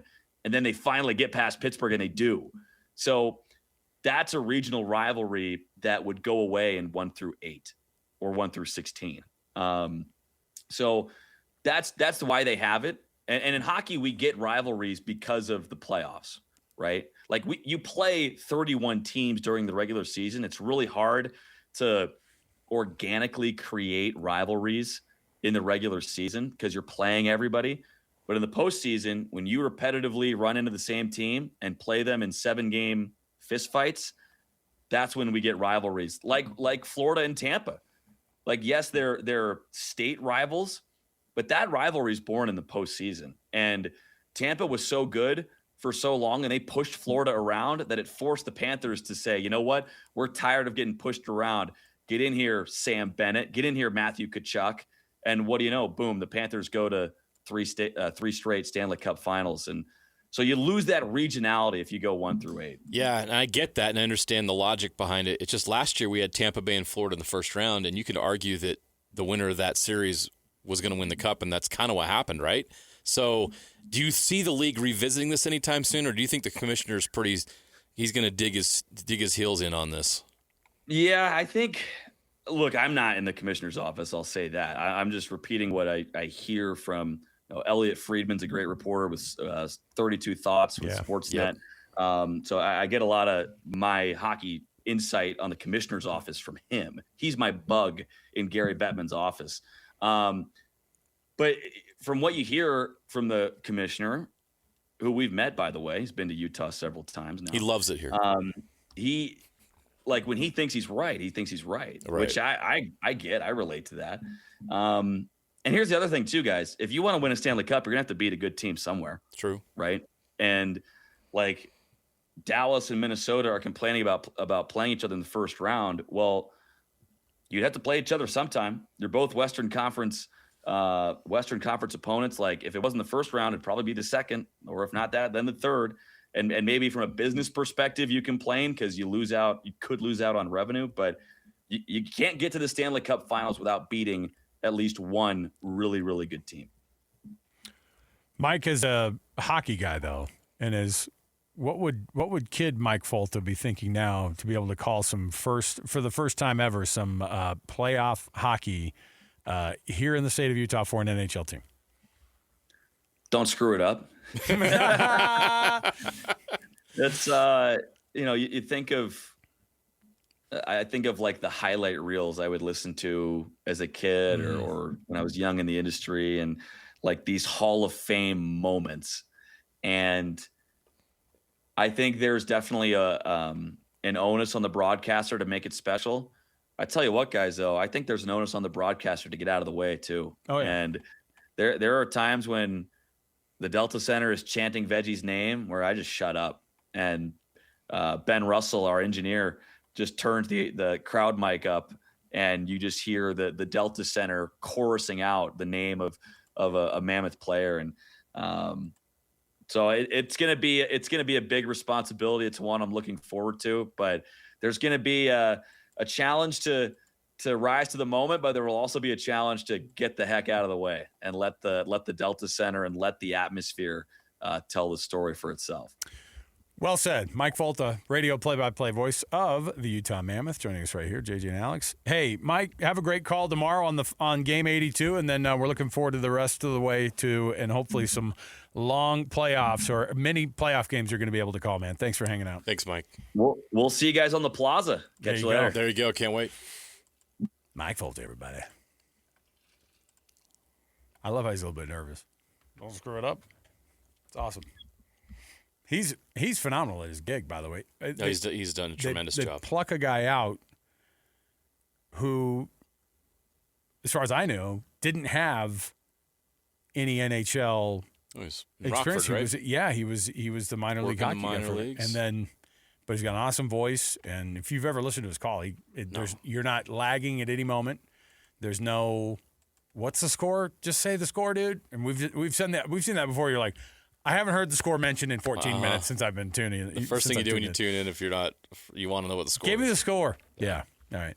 By the way, the Stars, as of right now, the Stars would have, if there was a 1-8 playoff format to that point where the Stars having to play the Wild, the Stars would have to play the Ducks in the first round. Probably would prefer that matchup over the Wild, but the Wild would draw the Oilers in a 3-6 matchup. That's not a cakewalk. So who would you rather play? Yeah, the Ducks. Right? Well, for sure the Ducks, but if you're the Wild, would you rather play the Stars or the Oilers? Oh, yeah, for sure the Oilers. Not by much, though. Dallas there's Stars, a lot of parity in the league, and for people that complain about the playoff format, I get I brought it up. Florida and Tampa Bay should have been the Eastern Conference Final last year. Those are the two best teams, probably the two best teams in the NHL. And the Lightning were out in the first round, and they were out 4-1. So when people complain about the seeding issues and they go, "Oh, it's all screwed up," when the 1 seed doesn't win that 1-8 matchup, you go, "It's not my fault." Right? Not my fault. We had it set up. We had it set up to see. And it's happened in this format. For sure. All right, we'll take a break. We'll come back. Mike Folta's appearance, of course, brought to you by the good folks of Hercules First Federal Credit Union, growing stronger together. When we return, we've got ourselves some Utah Spring football to chop up and talk a little bit about what Morgan Scalley's seeing up there on the hill in his first spring as the head coach. 97.5 VKSL Sports Zone. Make game day yours. Tickets, food and drinks, stats, and streaming. Everything you need is in the Utah Mammoth app. Download today and make game night easy. Download on both Android and iPhone. Just top. Ladies and gentlemen, the biggest name. You're locked into JJ and Alex. With the insight and analysis on the teams you can't live without. This is 97.5, the KSL Sports Zone. Nice pull, Annapolis. 97.5 the KSL Sports Zone. Alex Kirry, Jeremiah Jensen, thanks for being with us on the program today. We're getting to our top 10. Or no, we're not into our top 10 yet. I was jumping ahead of myself. I have a good top 10, so I got excited. So wait 15 more minutes, and I'll get you a good top 10, right? The KSL Sports Zone and Beehive Meals honor the people that impact youth sports in our communities. If you nominate a youth sports volunteer that you know for the Beehive Meals Hero of the Week, you do it at kslsports.com/contests. And then every Thursday, we pick a winner, and we read those winners off right here over the air. They get a shout-out on the social media pages of KSL Sports and on the website as well. And they also get $250 to Beehive Meals. It is the Beehive Meals Hero of the Week program. Hey, I was driving down the freeway the other day. Saw a freshened-up billboard. You know what I'm talking about? I thought you just said I saw a fresh one. There's a fresh one out there on the roadway. Watch out, 53rd South. Freshened up billboard? What'd you see? Oh, I know what you saw, but I'll let you say it. The super smiley Kalani Sitake. I did the same thing, by the way. And the ridiculously cheesy smiley Morgan Scalley pimping the kidney cars. Instead of, we went through First it, man. time in 20 years that billboard has not featured Kyle Whittingham. We've seen that billboard go through a lot. Yeah. So initially you see, I don't know when they started it. I don't know if it was the Ronnie Mack and Lavelle Edwards era, but I feel like it was. For sure, my favorite thing when I used to do the BYU pregame shows, they had a ton. They sponsored a ton of the pregame, and they also did a ton of the just stuff during the week on KSL Radio, and Bronco and Kyle Whittingham had these recorded spots that they, number one, 100% were not in the same room for, because they never would do that. But it was a back and forth. And it was the least effort I've ever seen out of anybody on a microphone. And we've heard some on these very airwaves during commercials that were like, I don't know if they're into that. Right? So it was, and I will never forget, because it's like, everybody knows Utah has got the best fans who like to donate the most. And then, and that was Bronco. And then Kyle would go, no way, Bronco. So you got the freshened up new billboard. No way, Bronco. You got the freshened up billboard, two guys who actually like to be in the same room together, Morgan Scally, Kalani Sitake. It was nice. It was good. That Kidney Foundation thing started back in late 80s with Lavelle. So they did it. McBride. They for sure did it. They've done the annual golf I've tournament. I've hosted the golf tournament, or I've emceed the golf tournament. I've covered them. It's it's great. I'm telling you. And you always see those billboards, and it did throw me for a loop to see Morgan on it, and it was like, whoa. I know. That really is, like, obviously I've known for a while that Morgan's been the head coach, but when you see Morgan on the billboard, it's like, bam, dude is the head coach of Utah. Man. You got to do all the stuff now. He is the man. And you remember that billboard, too. You're on the kidney billboard. Because Kyle Whittingham was pointing like, oh, yeah. I'm freaking watching you right now, dude, who's driving down the road. With a whistle in his mouth. Yeah. Stop speeding. They made Kalani and Morgan wear the... Hey, stop driving slow in the fast lane. We're going to take some pictures. Will you bring your whistle, coach? And just bring me the most generic gear that you can wear. Merge like a zipper. Stop driving like a Utah. If you change lanes when there's a double white line in the HOV lane, I promise you, this finger will be right in your eyeball. I will find you. All right? I will hunt you down. So that was good. I will kill you. Anyway, long-winded way to fire it up and just say, hey, we're still all getting used to everybody driving around has seen the billboards. I know. They had the same, like, double take. Oh, that's brilliant different. marketing because everybody looked and Welcome, went, Morgan. oh, yeah. Oh, yeah. So Morgan Scally, obviously, we're all still trying to get used to Morgan being the head coach up at Utah. For us in the media, it's a really, really good time because he's eager to talk about things, and he's been on this side of the microphone, by the way, before. He's seen it. He knows everybody in the market, and he knows how to deal with it. And he's quick to give you an answer here because he is extremely pleased and to see the progress of his team, and this is what he said in his media availability with the Utes up on the hill during their practice. Really good. No more live work. We did a really nice job of getting the live work in. Defense getting tackling, offense fighting through tackles. Learning that guys are going to be punching for balls. So loved the live work that we got in. Seeing progress both on the offensive and defensive side of the ball. Key positions that still need developing: offensive line, defensive line, corner group. And the coaches are doing a heck of a job. But this May will really determine how invested they are, right? Their behavior will show whether or not they want to be elite. But I think everyone has a firm understanding of what needs to happen during the off time, and I expect it, them to come back ready to go. Morgan, what's your health been like this spring? Really good. Really good. Cut down on the soft tissue injuries. And really it was, I think, maybe a hamstring or two. A concussion, and then maybe a sprained knee. But other than that, with as much live work as you're doing, stuff happens. But very pleased with how we came out of this spring ball. How would you assess? I should say, knock on wood, 2 practices to go. How would you assess the progress of Ike Garcia this spring? Man, there's a guy that's found new life, coming off the injury, and injuries will do something to you mentally, and whether it's expectations.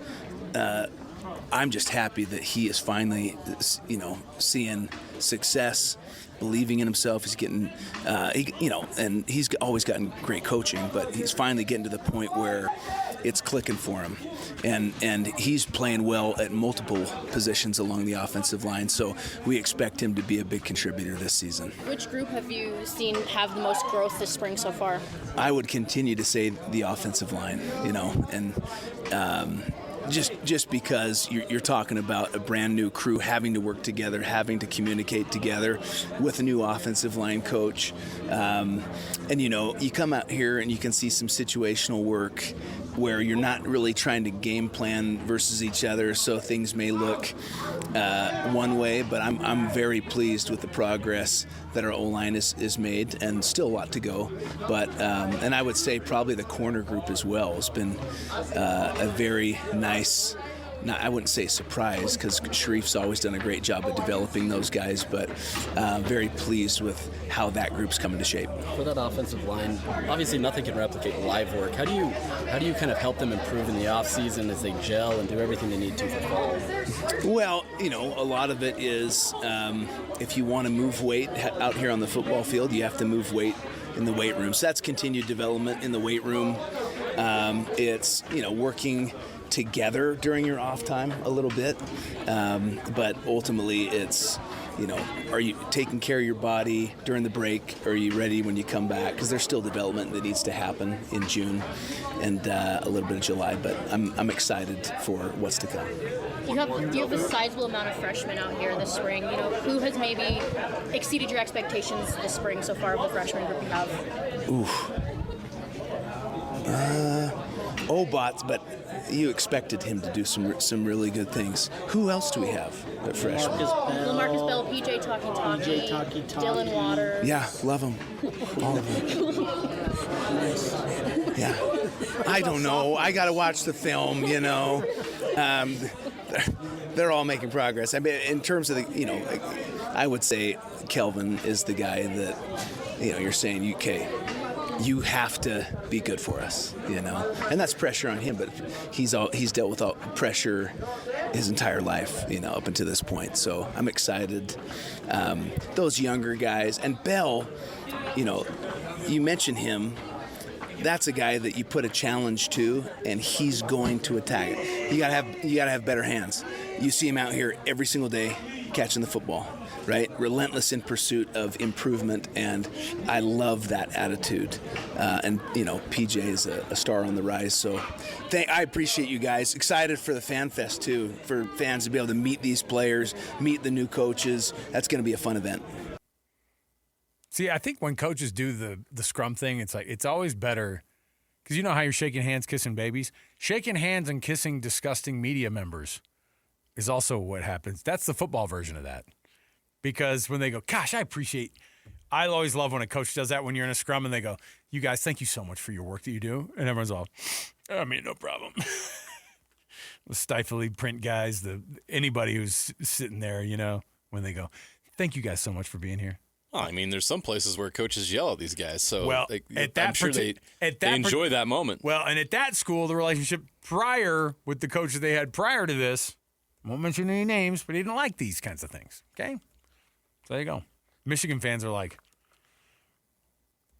finding out he doesn't give a lot of sound bites, does he? That's all right. Sound bites coming from Sharon Moore's life, by the way, are pretty wild right now. Oh, boy. That sucks. I'm sorry to laugh at that.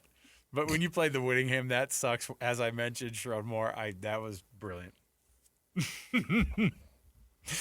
I can't coach here anymore? That sucks. Kyle Whittingham's taking over for me? That sucks. As he's taking stuff off of his shelf. Oh, my gosh. I'm so sorry for you, man. All right, we got to take a break. I love everything Morgan's doing up there, man. It's going to be a fun thing. It's one thing to have energy. We've seen guys with a lot of energy, and it'll fizzle out. Morgan's energy is not going anywhere, man. But on top of it, he backs it up with the ability to recruit. I think he's going to hang right in there when it comes to competing with every other team in the Big 12. No problem. He already knows what the standard is. All right, we'll take a break. We will come back. I have that top 10 for you next. 97.5 the KSL Sports Zone.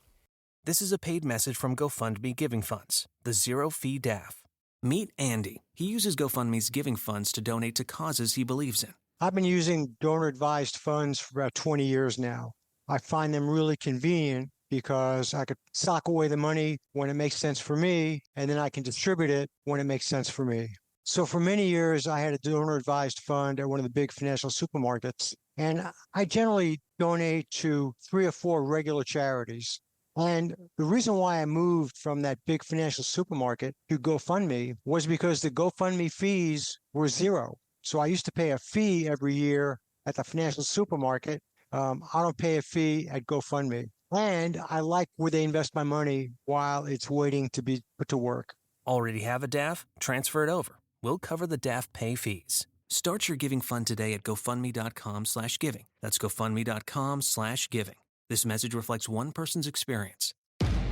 Make game day yours. Tickets, food and drinks, stats, and streaming. Everything you need is in the Utah Mammoth app. Download today and make game night easy. Download on both Android and iPhone. Tusk Top. Your home for the best coverage of the Jazz, Utes, and Cougars is right here on The Zone. This is JJ and Alex on 97.5, the KSL Sports Zone. Welcome back, JJ and Alex, at 97.5, the KSL Sports Zone. Imagine me as like a 14-year-old in my room hearing this. And you're like, my gym teacher, he does suck, dude. You know I can really relate to this song. Like, this is me, man. You guys preach, all right? Hey, leave those kids alone. I just remember being Teacher. like, because it does sound like an anthem, like we're all going to get our big boy pants on and just stop going to school ever again. Can you imagine like a school revolution inspired by this song and like a bunch of kids get like well, because they have the chorus of weapons kids together and they have that chorus of kids in the background that are toward the end of the song. Feels like an army. And I was just picturing them like walking down the road. Like, we're not doing this anymore, man. We're not doing this anymore. I'm standing up for myself. By the way, I grew up in Annapolis. This is how old I am. I don't feel like I'm that old, but this kind of stuff does date me. When I lived in Texas, our elementary school and middle school had a thing that you could sign at the front end of the year that you allowed them to inflict corporal punishment in certain situations. Now, for all of you listening at home, that was a wooden paddle. Mm-hmm. And our freaking vice principal at my elementary school had it on his wall. Like a trophy. Like just an absolute warning. And your parent had to sign off on it. My dad was a Marine, and he's as tough as it gets. He played college football. His dad was a POW in World War II. He's like, that's funny. I will never sign something like that. Let me figure that out. You know what I mean? Yeah. My dad's like, I want it. I want the opportunity, not you. No. That's my job. Anyway, I don't know why that came up, but I was just my sister and I were talking about, remember that paddle on the wall in Mr. Middleton's office? And you're like, yeah. I think it had holes in it so it could go faster. Oh, yeah, you put holes in it. It hurts more. We learned that off of Dazed and Confused, man. Yeah. All right. Hey, that music, there wasn't no reason we played it. The reason was, if you're calling number 12 right now, 801-575-ZONE, that's 801-575-ZONE. You're going to win a pair of tickets to see Brit Floyd. That's your Pink Floyd tribute band at the Maverick Center on June 6th of this year. So there you go. 801-575-ZONE, 801-575-9663. 2 tickets to Brit Floyd. Yeah. It looked like you were going to say something. No. I was going to make some kind of... thought control joke? No. Fake band joke. Oh, yeah. No, listen, cover bands have as much... Like, those guys, when they're really good, and most cover bands that are, like, touring are good. Well, I imagine if they're selling out places like the Maverick Center, they probably are. It's like the old band, but without all the drug addictions. It's nice. And the original members, the original artists. Oh, yeah, that too. I've got a top 10 for you. I think that Mike brought it up. Mike Folta, our radio play-by-play voice for the Mammoth. He brought it up, and I wanted to roll it past you. I wanted to kind of go a little bit deeper. With the Sabres winning that game last night, or winning and clinching the playoffs like 2.5 weeks ago. Yeah. And then with the Eastern Conference playoffs taking all the shape, and you're seeing, I mean, that's one of the teams that should be a favorite for the Stanley Cup final. They're that good. But they're off of the list for the longest drought in American sports to miss the playoffs. They're off the list. They were, oh my goodness, I'm going to see the whole thing here.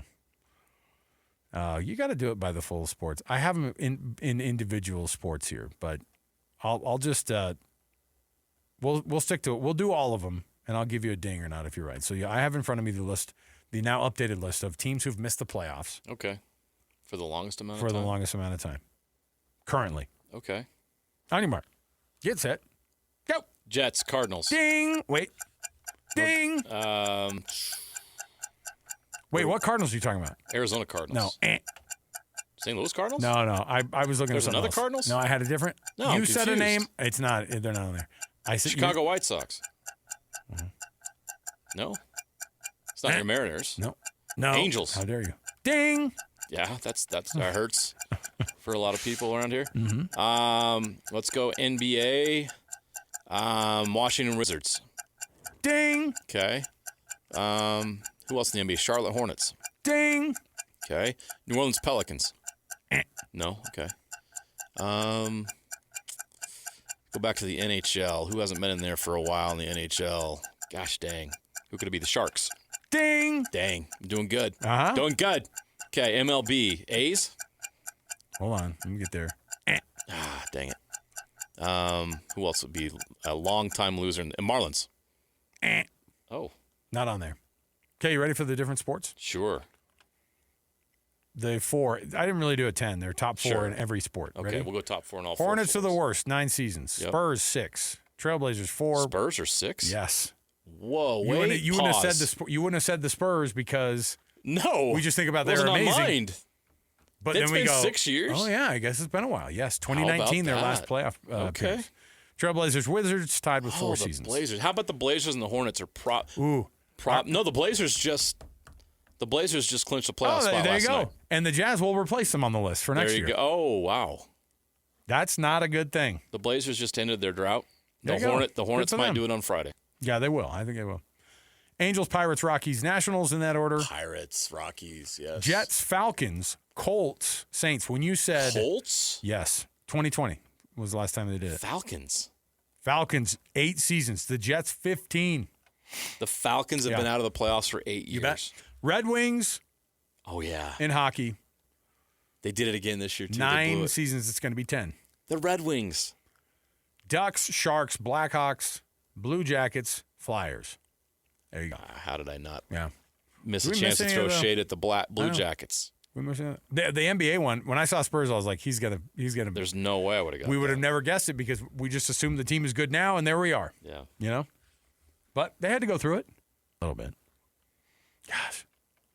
To go through it like the Spurs have gone through it would be nice, wouldn't it? Oh, man, yeah. Okay. It's a good reward for some pain. All right, we'll take a break. We'll come back. When we do, let's chat some NBA playoffs since we're already talking about the NBA. Matchups that are in front of us, why the basketball games last night were the best ones we've seen all freaking season long in the NBA. Stay here, 97.5, the KSL Sports Zone. Make game day yours. Tickets, food and drinks, stats, and streaming. Everything you need is in the Utah Mammoth app. Download today and make game night easy. Download on both Android and iPhone. Just top. Derek Overstreet, founder of the New Millennium Group. We're a financial planning firm. We have advisors standing by right now to take your call. 888-999-6370. The reason you're going to want to call is we're going to help you retire 3 to 5 years before you thought possible. The way we do this is by putting together a step-by-step plan. So if you're one of those people listening and you'd like a plan in writing, give us a call at 888-999-6370. That's 888-999-6370 or go to utahsfinancialplanner.com. Accessing. When TV and radio collide. Love it. Wow. This is what you get. You're listening to JJ and Alex. Don't touch that dial. On 97.5, the KSL Sports Zone. Welcome back, everybody. JJ and Alex, 97.5, the KSL Sports Zone. I think Napoles was born in the wrong decade, right? No doubt. He keeps rolling out these 80s songs. Well, he likes them. 70s and 80s. He likes the Doobie He's Brothers. like a big Hall & Oates guy. Yeah, man. No, he is. Don't act like yacht rock is not in your wheelhouse. You like it. Yeah, see? Now, I had siblings that crammed this stuff down my throat. I had to listen to Depeche Mode. I had to listen to Erasure. Well, that's... No, I know, but I'm saying like... That's a completely different... It is, but I'm just saying like 80s, 70s, 80s music. Yeah. The stuff that I wouldn't necessarily think I'd be. And, yeah, still listen to it. Still listen to it all, so... Napoles, he's not trying to just impress you with the new. Alex Napoles is an old soul. Do you have any Bad Bunny back there? I don't know if Bad Bunny's in here. I don't think I guarantee you it ain't. There's not one song you can They're put not on playing that on FM 100, let me tell you that. I know it's in a different language. People will still feel the vibe of how disgusting these lyrics are. All right. So before we get into the NBA playoffs, what was the deal with the which ball is it? LaMelo? LaMelo Ball. Can't keep track of your. Never mind. No, excuse you. The sources have now said that Alex. The whole family of them. It's LaMelo. So there you go.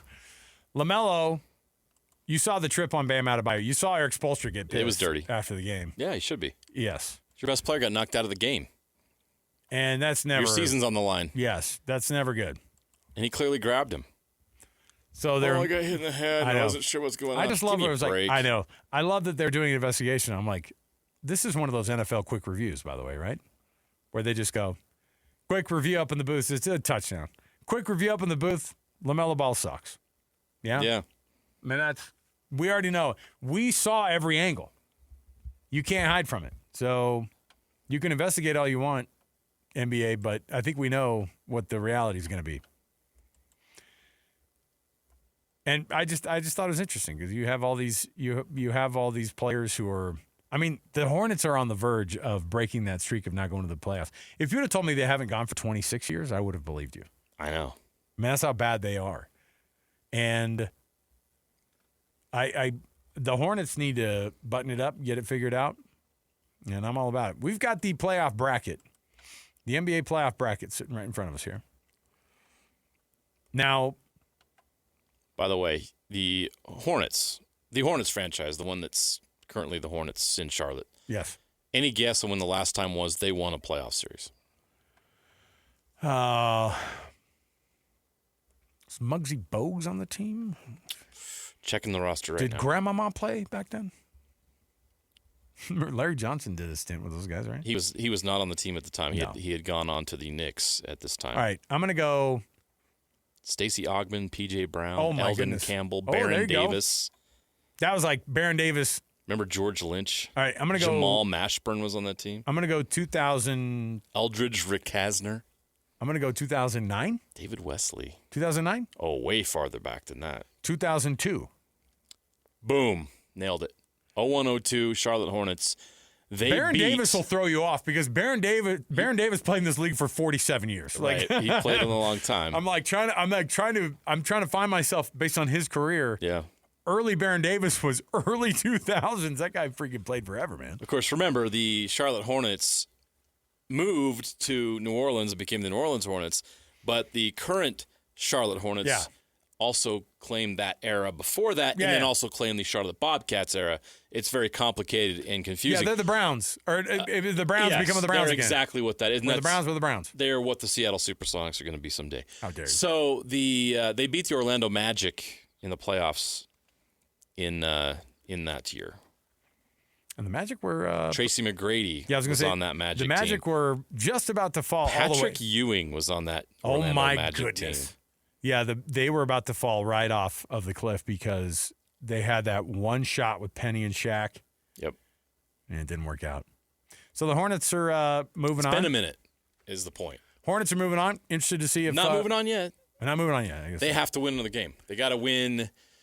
So tonight, the 7-8 game between the Sixers and Magic will take place. Yes. They have to beat the losers that game on Friday to make the playoffs. But that's like the... And I know the NBA makes the distinction more. Like, hey, you're not in the playoffs if you're in the play-in. Right. You're not in the playoffs. It's not. You're playing into the playoffs. It's like, but college basketball goes, so the first four, you're in the NCAA tournament. And everyone That's an goes, insult to our intelligence. No, you're not. So the Hornets, if they can beat the 76ers or the Magic, you're right. They can move on and actually be in the playoffs.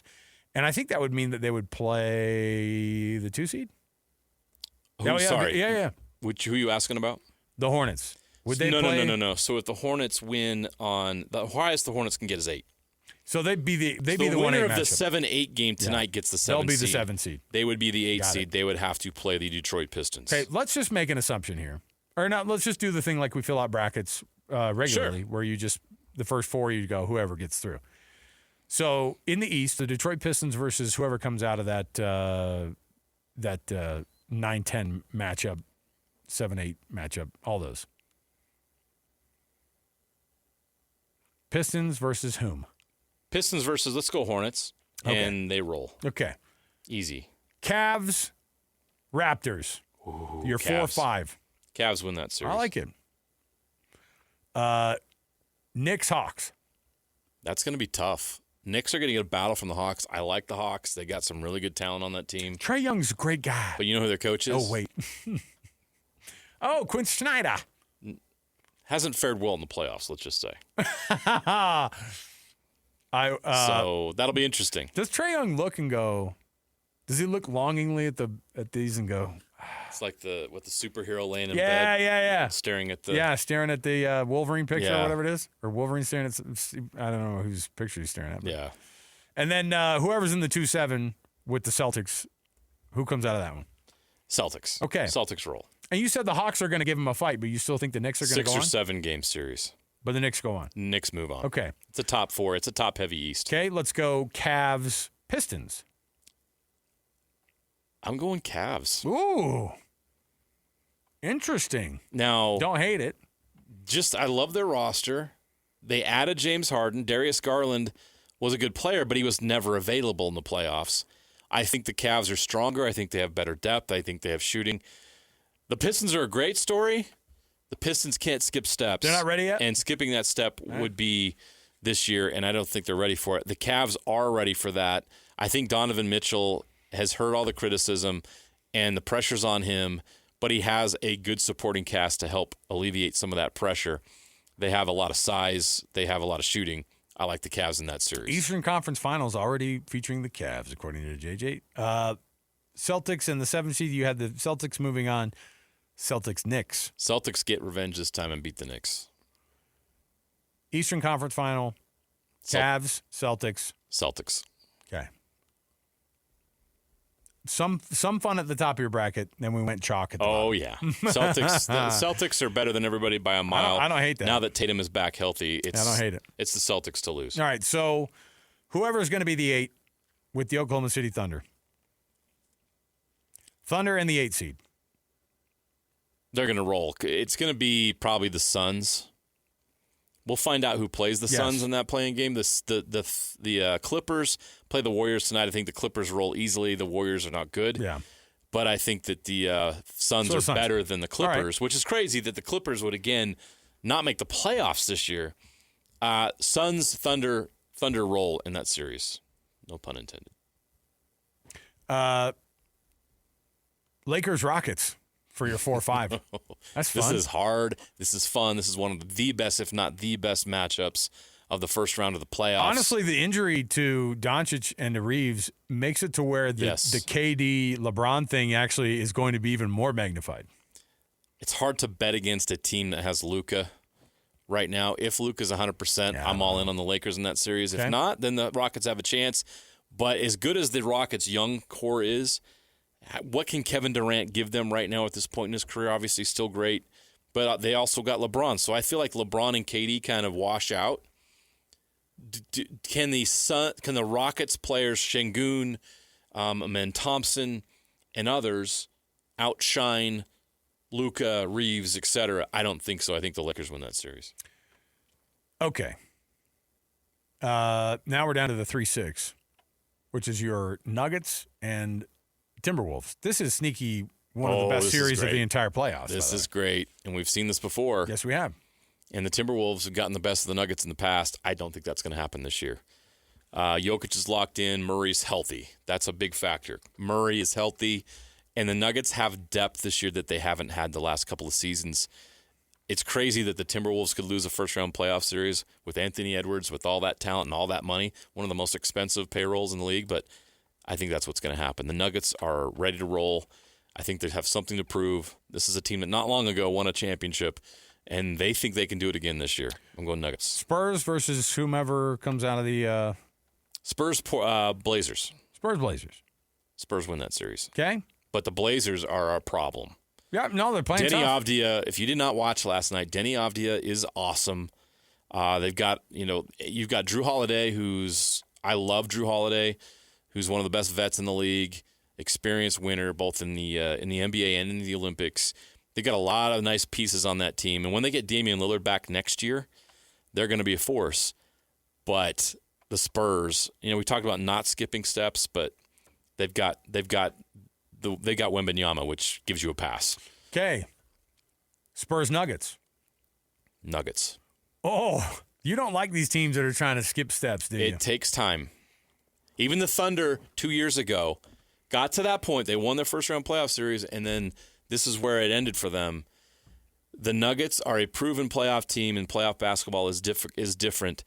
And it's an interesting matchup that I think favors the Nuggets. I like the Nuggets in that series.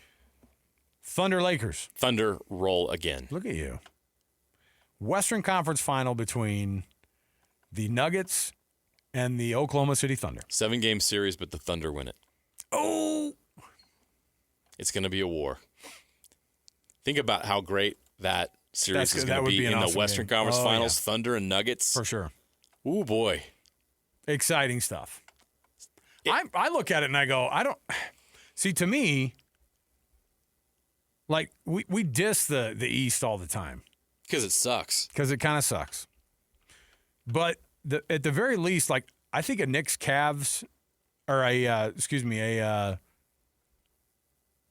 Cavs Knicks, right? Wouldn't that be the thing if they both moved on out of their round? No, it'd be Cavs. The Cavs are the 4 seed. It'd be Cavs. So let's say the Pistons win. Cavs Pistons second round. Yeah, I think that would be pretty dang fun. Oh, I'm watching it. I'm watching Celtics Knicks. Whatever the Cavs are going to do, we're going to be very interested in. But you're right. It's a fall off. I think we all know that some of the things that could come out of the West in these playoffs could be phenomenal. Because I think Nuggets, Timberwolves, which is already set, obviously, that's your series. That is home court to the Nuggets. To the Nuggets, right? Yeah. Oh, yeah, because it's 3-6. The Nuggets are so dang. But defense travels, and Minnesota has it. But they also, but the Nuggets are just like, it almost feels like, and it's kind of the attitude of Jokic, obviously. But Jokic and Jamal Murray, and Aaron Gordon, they've been, the stage is nothing scares them. Oh, no. You talk about the opposite of steps being skipped. That's a team who's done all the steps. They're still in that window. Yeah, 100%. They still have the best player in the world on their team. Yep. And then a guy who, if the best player in the world scores 21 and has 17 assists, and it's to Jamal Murray and Aaron Gordon, if Jamal Murray gets 31, I mean, these guys who play second and third fiddle to Jokic could kill you in those games. Yes. I like the Nuggets. The Nuggets finally have the depth that they've been missing. And that's why you have to take them very serious. You see how old, hey, Naples, you see how old school JJ is? He's like, those young teams haven't proven anything to me. I knew. I'm an old head. They need to go live in the dorms first to get the real college experience. It's like, come on. The teams you say are not going to skip steps, there's going to be somebody in there that's going to go. I think the Spurs could absolutely. Spurs getting in the second round is a step. That's the next step. That's a great step. I know. You go from 20-something wins to a first round playoff win? I think the Spurs come out of the West. I think that they get hot, and they've been hot. I think they come out of the West.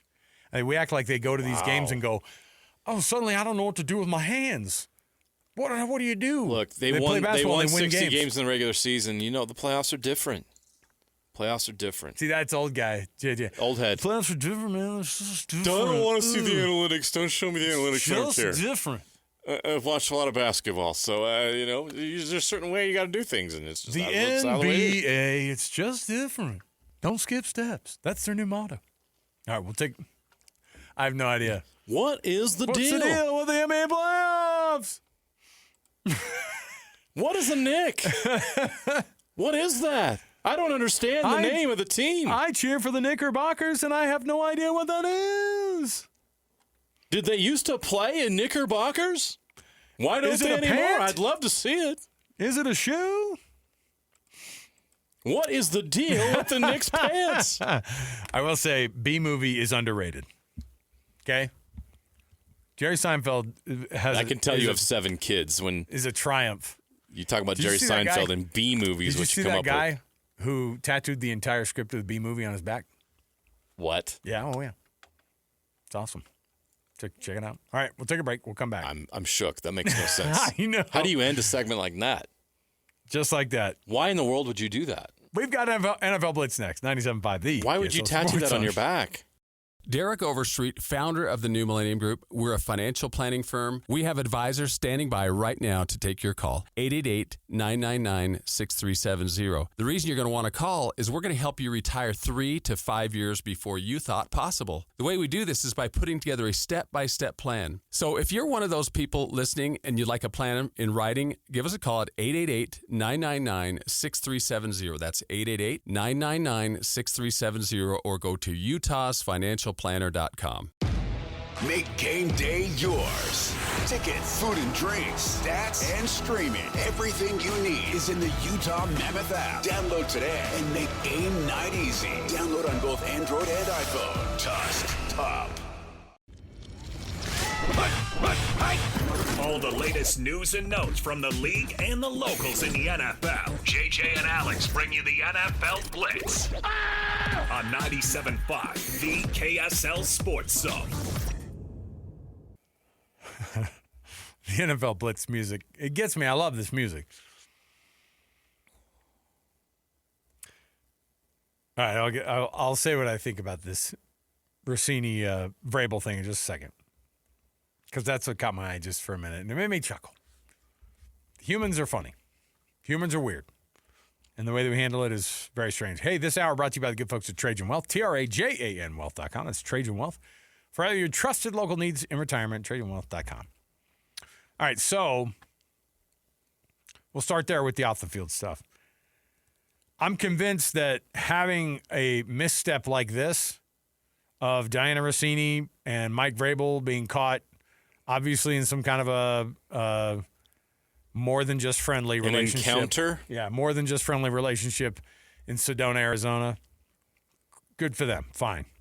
Bad for their partners? Absolutely. Are they bad people if indeed they were having an affair on the side?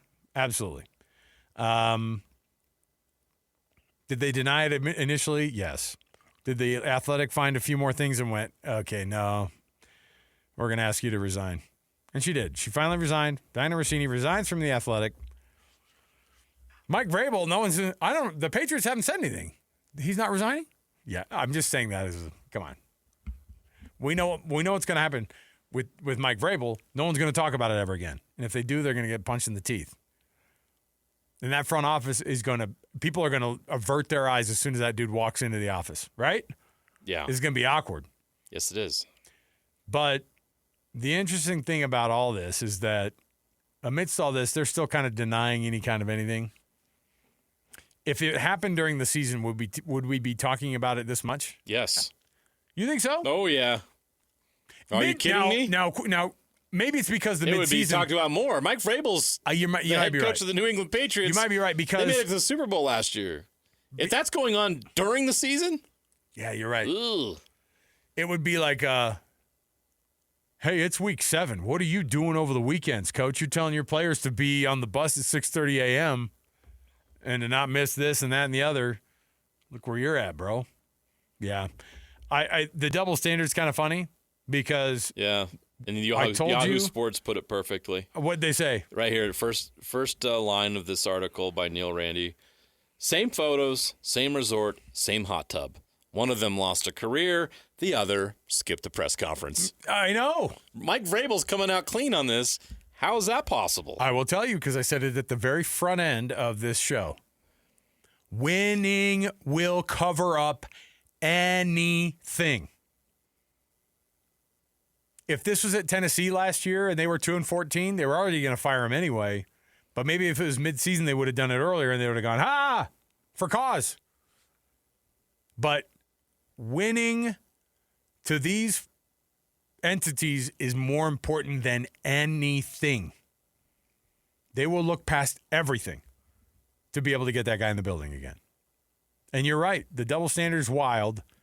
And Mike Vrabel no one's going to talk to him. Like, no one is going to ask him any of those questions. If they do, they're gone. You know what I mean? Like, you're not going to get people addressing this. If he addresses it at all, which I don't think he will, I think he's just going to play the the silent treatment card. Yeah. And it's going to go away for him. It will go away. He claims he didn't do anything. Claims it was an innocent interaction. Was not cheating on his wife. In a hot tub with one other lady in Sedona, Arizona. Who happens to cover the league. And I think in the background was, you put the lime in the coconut. That's what I was picturing with their encounter. Okay?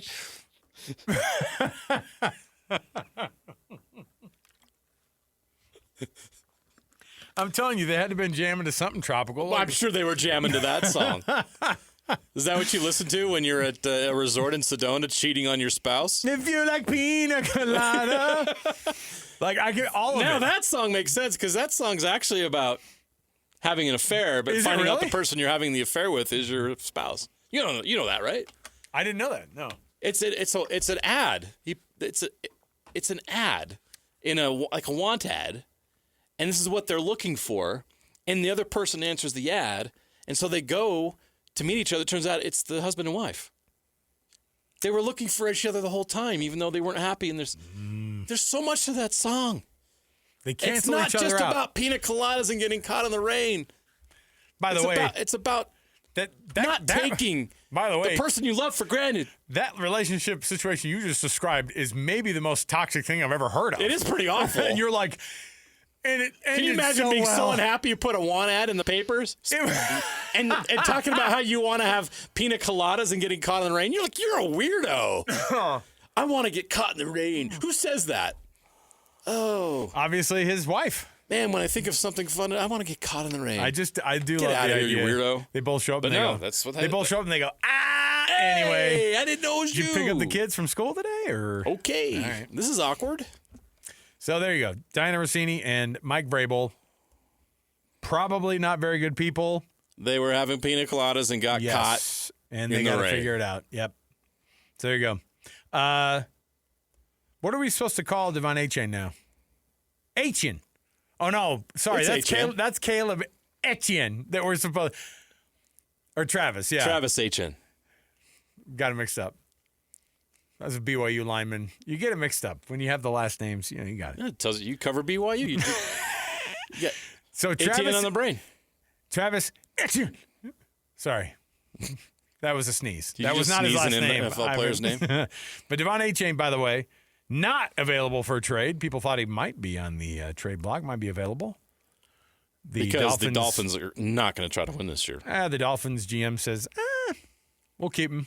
Keep him in the back pocket here. If you're Achane, you're smart to stay there because unless they are going to trade you to a contender, you're going to get the ball like 500 times. I was pretty hopeful. Oh, yeah. They're like, we're leaning on you to be bad. They're not going to be able to. I mean, look, I love the quarterback they signed, and he had a great year last year with the Packers filling in for Jordan Love. But, Malik Willis showed a lot of nice flashes last year, but the idea that he's going to go down there and he's going to throw the ball all over the place is ridiculous. So there's going to be a lot of opportunities to run the football, and Achane could have a 1,000-yard year or more. So one of the things that we were telling ourselves while Jackson Dart was having his rookie season go the way that a rookie season goes, I think with a lot of promise, certainly. But one of the things that you told yourself, if you're a Giants fan, was, man, but that defense is solid. That defensive line might be one of the best across the board of the entire league. Dexter Lawrence II, of course, was a big part of that. And he made it known that he wants to get traded. The franchise took that as a let's renegotiate. He took the renegotiations as it was quote unquote productive, but hasn't done enough to get to the spot where they feel good. We've had good conversations. And we've all been in communication, trying to find some resolution here. I'll echo what the coach said last week. This is their GM. We'd love for Dexter to be here. At some point, we'll come to a resolution here, whatever that may be. We'll see. But conversations have been really good, been really productive. The other side of it, Lawrence's team is like, we're not getting anything we're asking for. And it just makes me think that it might be a situation where he just doesn't want to be there. Probably. Which is a bummer because if the Giants are going to have a turnaround, you already have a defensive line. You already have a defense pretty good. Because the Giants were pretty good, darn good defense. Yeah, really good. Their pass rush is elite. Phenomenal. So you were hoping to see some progress with Jackson Dart in that team. Scadaboo's still with us? What? Did he die from a concussion? His leg fell off and they had to put it back together, but he's all right. He didn't die from it. I'm not trying to. He didn't get gangrene. Within a week, he was wrestling. Where was he? He was at the WWE thing. Remember right? how that guy's a knucklehead. The contract. The guy holding the GM for the Giants, looking at his contract, going, "Does this kid read anything?" The answer's No, probably he not. does not. All right, promise you that. Next up on the NFL Blitz. The Commanders have unveiled a new championship-inspired uniform for the 2026 season. Is it like the all-new college football playoff logo? Nope. Are they going full? Are they're you know what? They went retro. They went back They to their went roots. retro a little bit. Obviously, they can't keep the same helmets. Sure, but the helmet, the same colors, but same the helmet uniform, design with the everything. white and yellow down the middle. Yes, I back. freaking don't hate it. I know. I like that look a lot because that looks like Doug Williams to me. You know what I mean? Like I picture Joe Gibbs talking to Jaden Daniels in the new uniforms. If you look at it, it looks great. And I'm telling you, so you got the white top. Looks like 1990 all over. Yes. Is Doug Williams winning the Super Bowl MVP all over again, man? Don't remind me of that. Those are was that against your guys? Didn't know that. But they do have an interesting one because they did the black uniform. They do have the alternate black. I think Nike at some point goes, "Yeah, we'll help you with the redesign. Can we do something weird and just show you something fun at the design meeting?" And I think they also put pressure on teams to get a retro, get a dark mode uniform. What'd they do last year? It was the Rivals. Remember they had the a select Rivals group. They had a couple of divisions that tried the iced out thing. Yeah, and listen, they did like the Rivals. Yeah, special. The Seahawks were one of those teams. I'm like, a team that already cannot figure out its color scheme very well and what they represent. And I love those guys, but go back to the OGs because I don't like the teal. I don't like the bright highlighter. And then they did that stupidity of the extra, like, fluorescent. I love their 70s, 80s uniforms. I know. And the fact that they broke those out was pretty sweet. I get that it might give, Rick Meyer vibes, but it also gives Steve Largent vibes. Hey, they were good in the 70s and 80s. Okay, we'll take a break. We'll come back. Wrap things Jim up with Zorn. Oh, yeah. Wrap things up with easily. A best and worst next, right around the corner. 97.5, the KSL Sports Zone. Make game day yours. Tickets, food and drinks, stats, and streaming. Everything you need is in the Utah Mammoth app. Download today and make game night easy. Download on both Android and iPhone. Tusk Top. Derek Overstreet, founder of the New Millennium Group. We're a financial planning firm. We have advisors standing by right now to take your call. 888-999-6370. The reason you're going to want to call is we're going to help you retire 3 to 5 years before you thought possible. The way we do this is by putting together a step-by-step plan. So if you're one of those people listening and you'd like a plan in writing, give us a call at 888-999-6370. That's 888-999-6370 or go to utahsfinancialplanner.com. Wrapping up the hour with our picks for the best and worst moments on today's show. As JJ and Alex want to hear your best and worst of the day.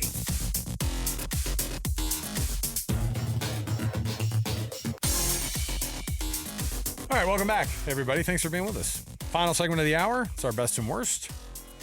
Best and worst stories we found out there from the world of the wide world of sports. Sometimes we dip outside of the wide world of sports, but today's not the thrill of victory and the agony of defeat. Come on down. We're giving out a few more of the station decals you can put on the back of your car. You can win it right now. I've always wanted to be one of those radio guys. Go work for the Bowl. You can do it. They're hiring. Well, okay. The Bowl. I don't know what that is. If we had a country station here at with the Bonneville family, I would have given a shout. I probably shouldn't be shouting out other non-Bonneville stations in the market, but that was the first thing that came in my brain. Sorry. I don't know. Hey, listen. we've got the best and worst right here, and it is the best. Iowa finally got busted for their tampering case. Good. And they have to vacate 4 wins from the 2023 season. Why is it that we're looking at these guys now? Why is it that we're looking at Iowa now? I asked you this yesterday, but this is how long it takes the NCAA to get anything done. So what's going to happen with... And it's low-hanging fruit. What's going to happen with the blatant tampering that's well documented between Clemson and Ole Miss that happened during this very offseason? They're not going to touch it. Okay. All right. Well, we'll see. Finally, somebody got run down, though, for that. I just love – if I'm Iowa, I just go, I've never heard of you. The NC what? They're not allowed to have punters on the roster now. Never heard of you. That's the ultimate punishment for Iowa. I know. No more punters but honestly, for Iowa. why don't they just do the Mike Vrabel and just pretend like they didn't see it? Yeah. Oh, yeah. What? It was an innocent interaction. I didn't do anything. What are you talking about? I've never met you, Mr. NCAA. Why, you think it's weird I'm in a hot tub with a beat reporter? National Collegiate Perfectly what? normal. National Collegiate what group are you with? I haven't heard of you. Leave your card. I'd love to have a chat. But I would ignore it.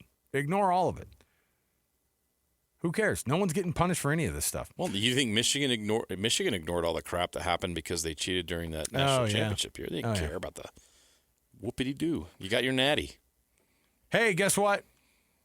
There's a date for it's going to be at the Star again, too. There's a date for the Big 12 Conference Media Football Days. There you go.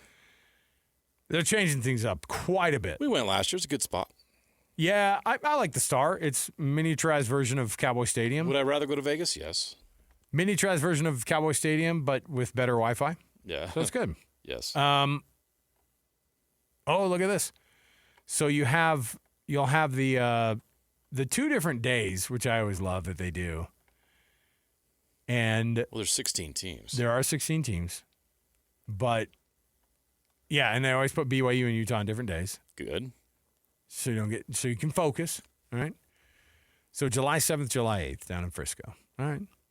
I'm looking at some of these teams, and you know who's going to have a real hard time with some answers? Here, I'll give you some coaches. All right.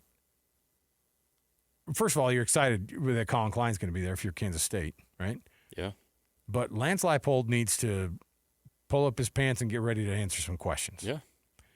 Sonny Dykes, I think, is a guy that people are going to look at and be like, you win 8 or 9 games every year, but you're kind of losing. You're kind of losing the every plot year. here, man. Every year that goes by past that natty appearance, things get weird there, right?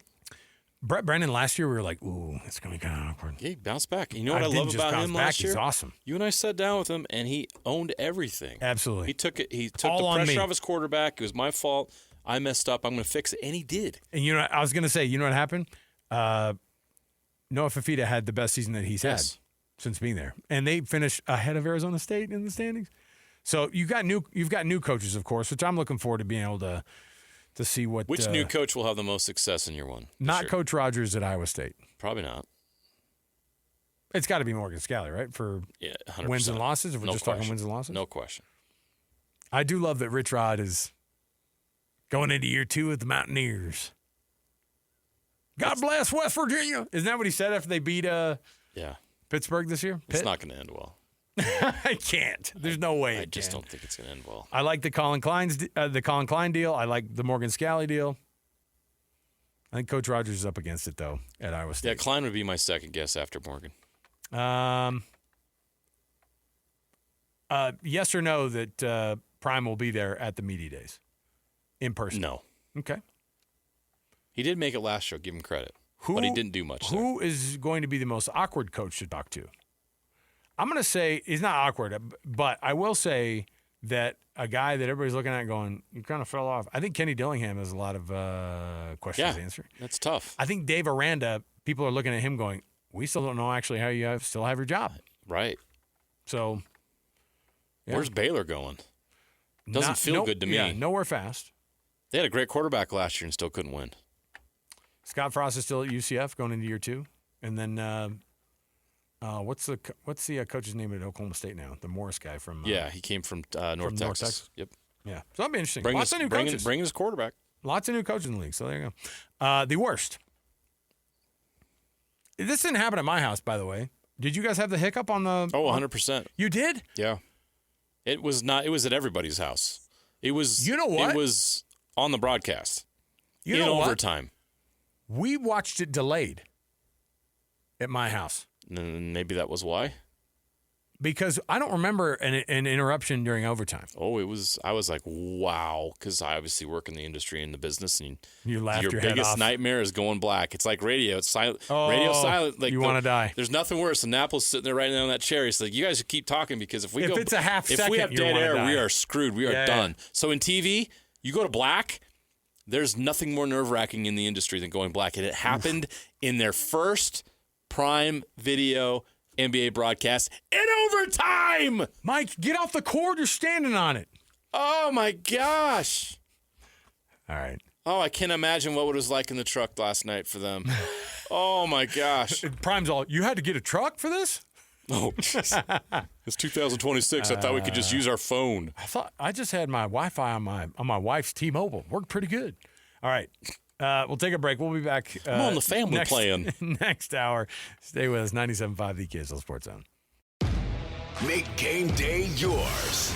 Tickets, food and drinks, stats, and streaming. Everything you need is in the Utah Mammoth app. Download today and make game night easy. Download on both Android and iPhone. Tusk Top. Derek Overstreet, founder of the New Millennium Group. We're a financial planning firm. We have advisors standing by right now to take your call. 888-999-6370. The reason you're going to want to call is we're going to help you retire 3 to 5 years before you thought possible. The way we do this is by putting together a step-by-step plan. So if you're one of those people listening and you'd like a plan in writing, give us a call at 888-999-6370. That's 888-999-6370, or go to utahsfinancialplanner.com.